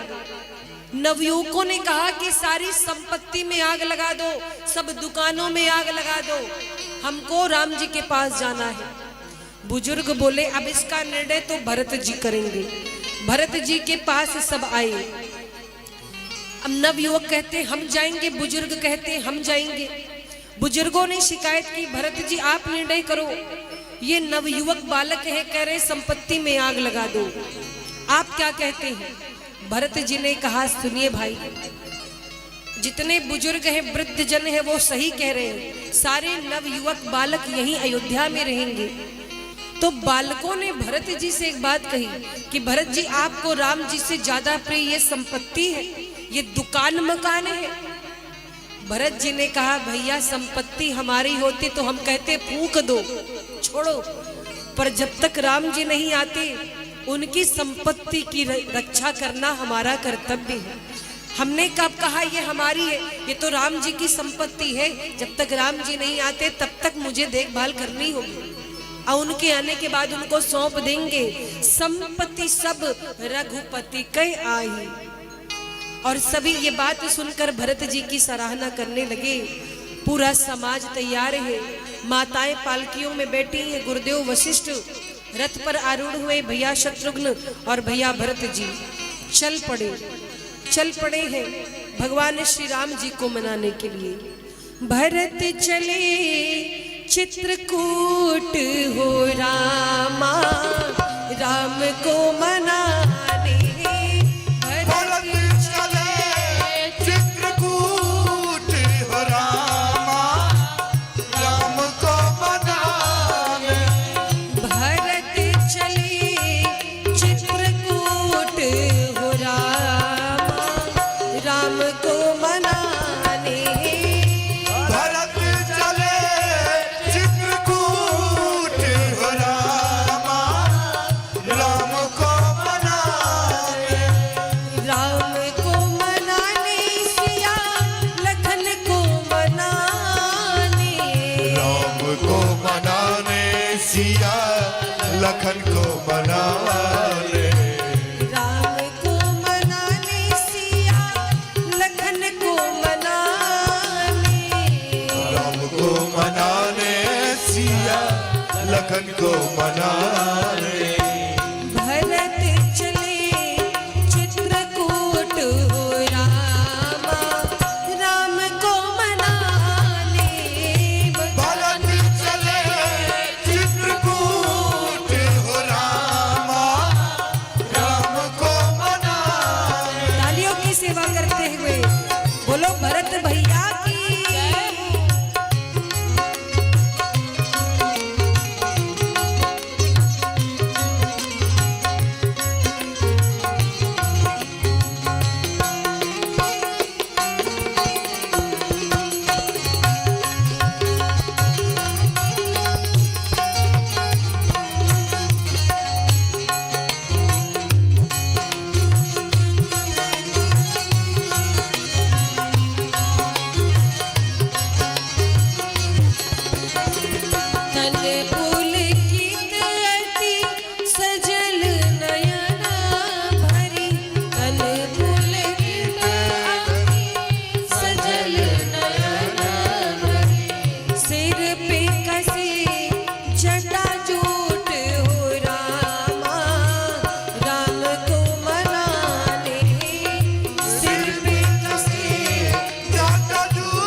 तालियों की सेवा करते हुए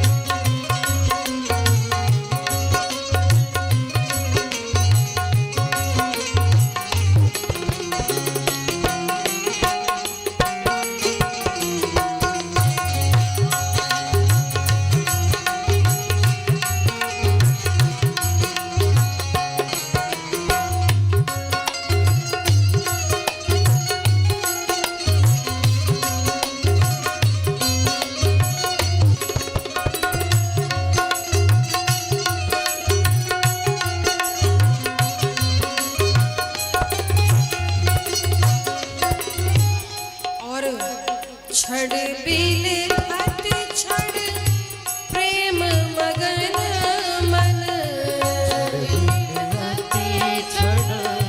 प्रेम मगन छड़ बिल हाथ छड़ प्रेम मगन मन प्रेम मगन मन कर दी रज छूट हो रामा राम को मनाने मन कर दी रज छूट हो रामा राम को मनाने भरत चले चित्रकूट हो रामा राम को मनाने भरत चले चित्रकूट हो रामा राम को मनाने भरत चले चित्रकूट हो रामा राम को भैया राम को मनाने भैया राम को मनाने भैया राम को मनाने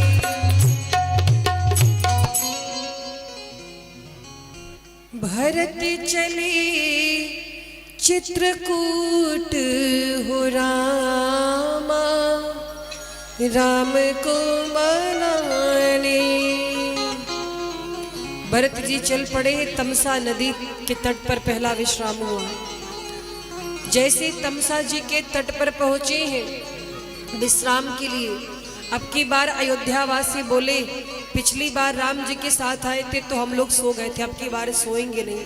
राम जी हमें छोड़ के चले गए थे, कहीं भैया भरत भी ना छोड़ के चले जाएं, अब की बार लापरवाही नहीं होगी। सब रात भर जागते रहे। प्रातः काल भैया भरत जी पहुंचे श्रृंगवेरपुर। श्रृंगवेरपुर जब पहुंचे हैं रथ पर भैया भरत जी सवार हैं। निषाद राज गुह्य को सूचना मिली क्या कि भैया भरत बहुत बड़ी सेना लेकर के आ रहे हैं, बहुत बड़ी सेना लेकर के आ रहे हैं। निषाद राज गुह्य को लगा कि भरत जी राम जी से युद्ध करने जा रहे हैं। यही होता है, कभी कभी जो आंखों से दिखता है वो सत्य नहीं होता है। इसीलिए कहा जाता है कि पहले कोई फैसला लेने से पहले, किसी को जज करने से पहले विचार करना चाहिए, सोचना समझना चाहिए। भरत जी के लिए मन में कुभाव आ गया। निषाद राज गोय सभी को बोले, जितने भी उनके साथ के लोग थे, बोले भरत जी आज गंगा पार नहीं जा पाएंगे, महादेव की दुहाई, भरत जी को तो हम निपटा देंगे आज।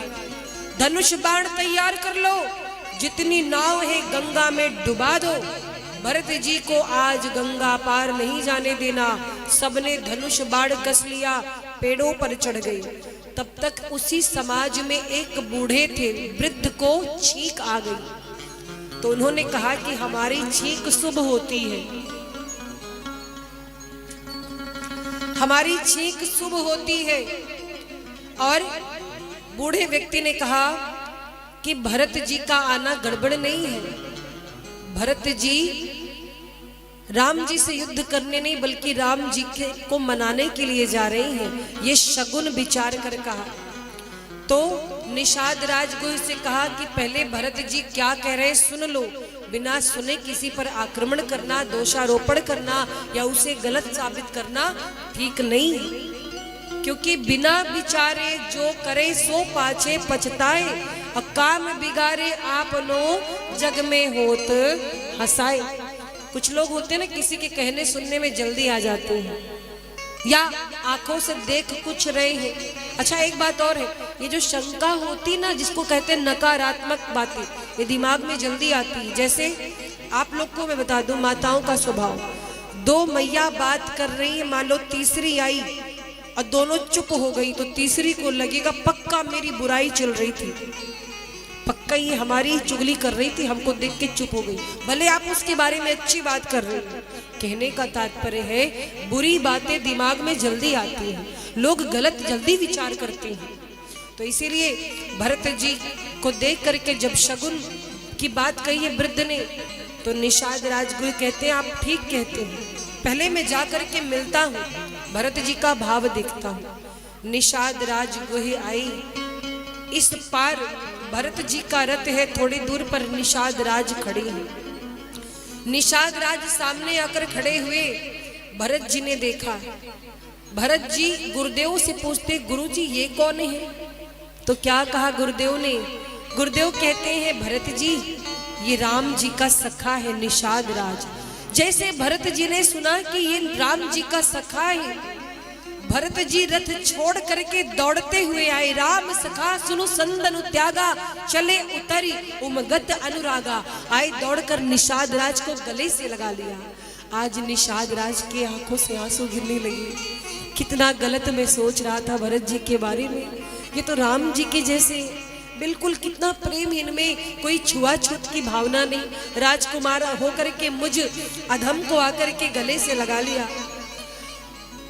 निषाद राज अपने भाग्य की सराहना करते हैं कि जिसको राम जी स्पर्श कर दे, उसके जैसा पवित्र धरती पर कौन हो सकता है। आज निषाद राज की भेंट भरत जी से हुई। भरत जी का भाव देखकर निषाद राज क्षमा मांगते हैं।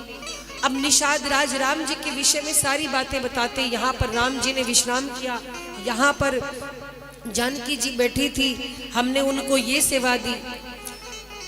भरत जी कहते हैं निषाद राज मुझे राम जी तक जाना है, तो कैसे जाना होगा?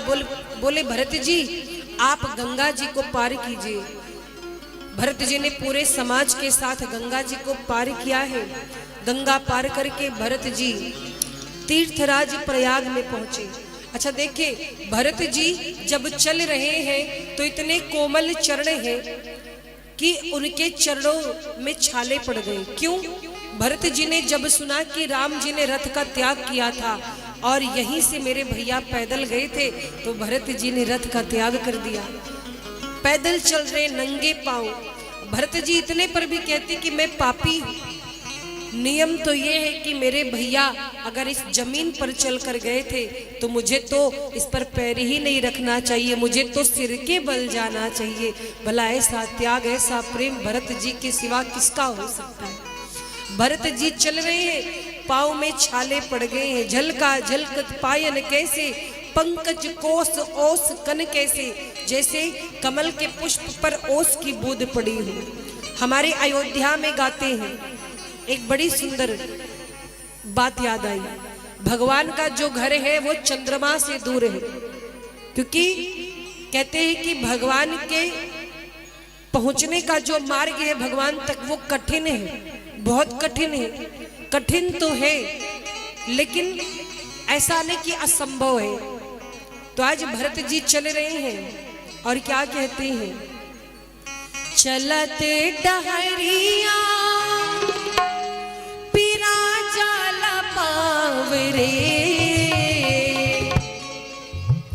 अरे चलते डहरिया पीरा जाला पावरे, जोनियों से दूर बा बलमवा के गाँव रे, जूनियों से दूर बा बलमवा के गाँव रे, जोनियों से दूर बा बलमवा के गाँव रे, जूनियों से दूर बा बलमवा के गाँव रे, चलत डहरिया पीरा जाला पाँव रे, चलत डगरिया पीरा जल पारे, चलत डहरिया पीरा जाला पाँव रे, चलत डगरिया पीरा जल पारे, जोनियों से दूर बा बलमवा के गाँव रे, जूनियों से दूर बा बलमवा के गाँव रे, जोनियों से दूर बा बलमवा के गाँव रे, जूनियों से दूर बा बलमवा के गाँव रे। और भरत जी पैदल पैदल चल रहे हैं और मन में क्या गाते जा रहे हैं, सीता राम राम राम, सीता राम राम राम, राम राम राम सीता राम राम राम, सीता राम राम राम, सीता राम राम राम, सीता राम राम राम, सीता राम राम राम, सीता राम राम राम, सीता राम राम राम, सीता राम राम राम, सीता राम राम राम, वो सीता राम राम राम, सीता राम राम राम, सीता राम राम राम, सीता राम राम राम, जोनियों से दूर बा बलमवा के गाँव रे, जूनियों से दूर बा बलमवा के गाँव रे, बलमवा के गाँव रे, बलमवा के गाँव रे, बलमवा के गाँव रे, जोनियों से दूर बा बलमवा के गाँव रे। और महाराज भरत जी तीर्थराज प्रयाग के पास पहुंचे। तीर्थराज प्रयाग के सामने जाकर हाथ जोड़कर खड़े हुए। भरत जी की आंखों में आंसू है। तीर्थराज प्रयाग से कहते हैं कि आज मैं आपसे कुछ मांगने आया हूं। वैसे तो हम रघुवंशी हैं, हमारे यहाँ देने की परंपरा है। आज तक कोई रघुवंशी किसी के आगे हाथ जोड़कर मांगा नहीं, लेकिन आज माँ कैकेयी के लोभ ने इस भरत को भिखारी बना दिया। जो देने वाला था आज वो आपसे कुछ भीख मांग रहा है। तीर्थराज प्रयाग ने सुना, कहते हैं कहिए भरत जी क्या चाहिए आपको? मेरे पास 4 चीजें हैं आपको देने के लिए, धर्म,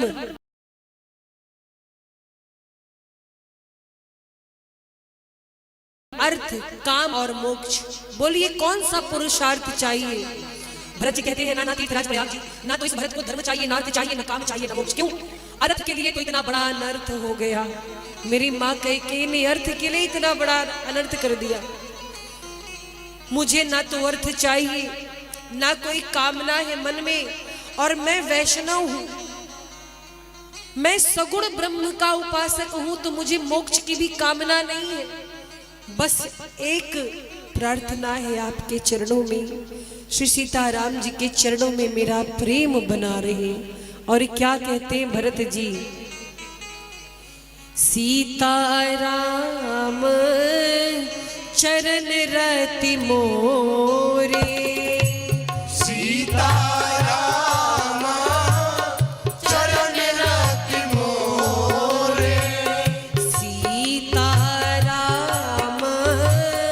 चरण रति मोरे, सीताराम चरण रति मोरे, अनुदिन बढ़ाऊं अनुग्रह तोरे, अनुदिन बढ़ाओ अनुग्रह तोरे, सीताराम शरण रति मोरे, सीताराम चरण रति मोरे, अनुदिन बढ़ाऊं अनुग्रह तोरे। अनुदिन बढ़ाओ अनुग्रह तोरे। भरत जी कहते हैं कि सीताराम चरण रति मोरे, अनुदिन बढ़ो अनुग्रह तोरे। बस आपकी कृपा से मेरा जो प्रेम है वो जानकी और श्री राम जी के चरणों में दिन ब दिन बढ़ता जाए। आप जब भी भगवान की पूजा करना तो ये चौपाई जरूर गाना, सीताराम चरण रति मोरे, अनुदिन बढ़ो अनुग्रह तोरे। तो महाराज इस प्रकार से भरत जी को तीर्थराज प्रयाग ने आशीर्वाद दिया। आगे कल पूर्ण रूप से भरत जी का चरित्र हम लोग सुनेंगे।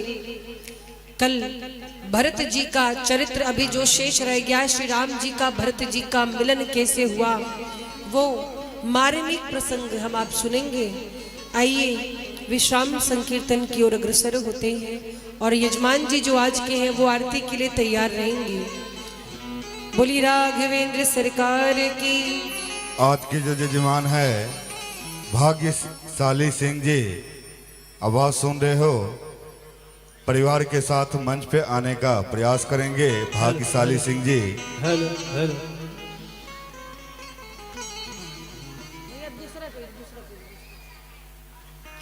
बोली राघवेंद्र सरकार की जय हो। जय सीताराम बोलो, जय सीताराम बोलो, सीताराम बोलो, जय सीताराम बोलो, जय सीताराम बोलो, जय सीताराम बोलो, सीताराम बोलो, जय सीताराम बोलो, जय राधे श्याम बोलो, जय राधे श्याम बोलो, राधे श्याम बोलो, जय राधे श्याम बोलो, सीताराम बोलो, जय सीताराम बोलो, सीताराम बोलो, जय सीताराम बोलो, राधे श्याम बोलो, जय राधे श्याम बोलो, राधे श्याम बोलो, राधे श्याम बोलो, जय सीताराम, जय सीताराम बोलो, जय सीताराम बोलो, जय सीताराम बोलो, जय सीताराम बोलो, ओम मंगलम ओंकार मंगलम, ओम मंगलम ओंकार मंगलम, ओम मंगलम ओंकार मंगलम,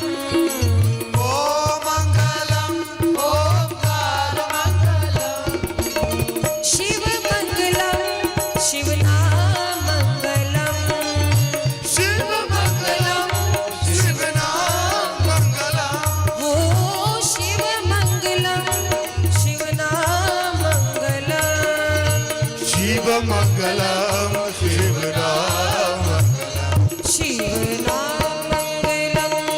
जय सीताराम बोलो, जय सीताराम बोलो। जय सीताराम बोलो, जय सीताराम बोलो। जय राधे श्याम बोलो, जय राधे श्याम बोलो। राधे श्याम बोलो, जय राधे श्याम बोलो। जय सीताराम बोलो, जय सीताराम बोलो। सीताराम बोलो, जय सीताराम बोलो। जय राधे श्याम बोलो, राधे श्याम बोलो, जय सीताराम बोलो। सीताराम बोलो, जय राधे श्याम बोलो, राधे श्याम बोलो। जय सीताराम बोलो। बोली राघवेंद्र सरकार की। जय हो।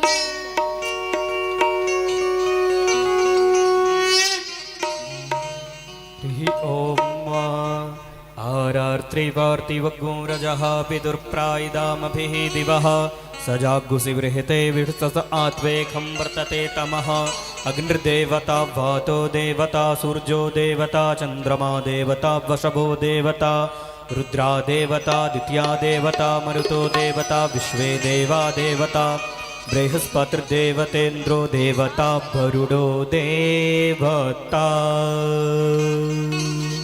मन में बसाकर तेरी मूर्ति, मन में बसाकर तेरी मूर्ति, उतारो मैं रघुवर तेरी आरती। मन में बसाकर तेरी मूर्ति, उतारो मैं रघुवर तेरी आरती। मन में बसाकर तेरी मूर्ति, उतारो मैं रघुवर तेरी आरती। तेरी मूर्ति उतारो मैं रघुवर तेरी आरती।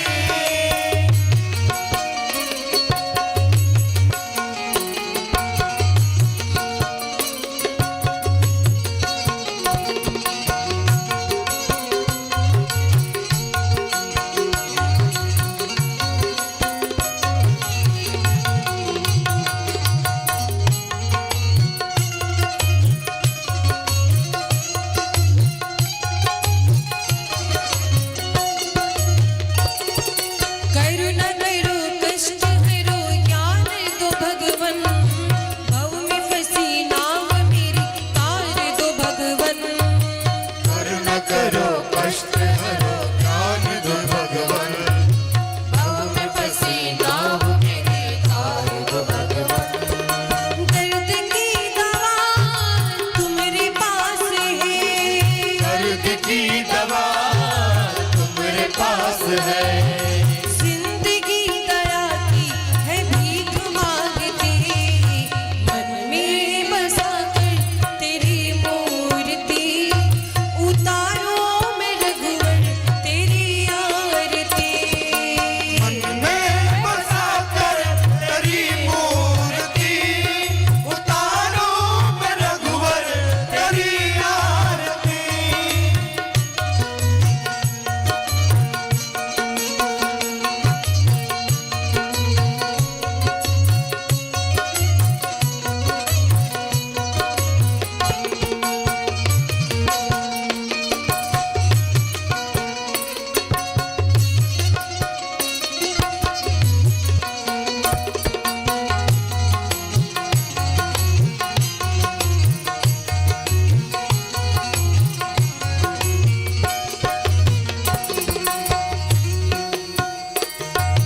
मांगो तुझसे क्या मैं यही सोचूं भगवन, जिंदगी जब तेरे नाम कर दी अर्पण। मांगो तुझसे क्या मैं यही सोचूं भगवन, जिंदगी जब तेरे नाम कर दी अर्पण। हो मांगो तुझसे क्या मैं यही सोचूं भगवन, जिंदगी जब तेरे नाम कर दी अर्पण। सब कुछ तेरा कुछ नहीं मेरा, सब कुछ तेरा कुछ नहीं मेरा। चिंता ही तुझको प्रभु सदा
राघवेंद्र सरकार की, बोलो अयोध्या धाम की, जय हो। बोलो शिव शक्ति धाम की, जय हो। बोलो हनुमान जी महाराज की, जय हो। श्री रामचरितमानस भगवान की, जय हो। श्री राम जन्मभूमि की, जय हो। यज्ञ नारायण भगवान की, जय हो। हर हर महादेव।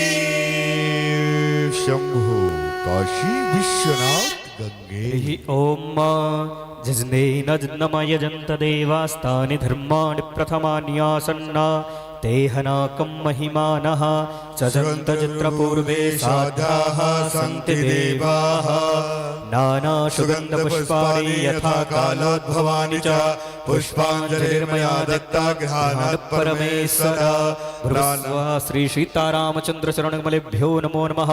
प्रार्थना नमस्कारा मंत्र पुष्पांजलिं समर्पयामि, प्रणमामि नमस्करोमि नमामि। प्रेम सुलिए राजा रामचंद्र भगवान की जय, श्री हनुमान जी महाराज की जय, श्री शंकर भगवान की जय, श्री शिव शक्ति धाम की जय, श्री यज्ञ नारायण भगवान की जय। धर्म की जय हो, अधर्म का विनाश हो, प्राणियों में सद्भावना हो, विश्व का कल्याण हो, गौ माता की जय हो, वैदिक सनातन धर्म की जय हो, भारत माता की जय हो। आप सभी लोग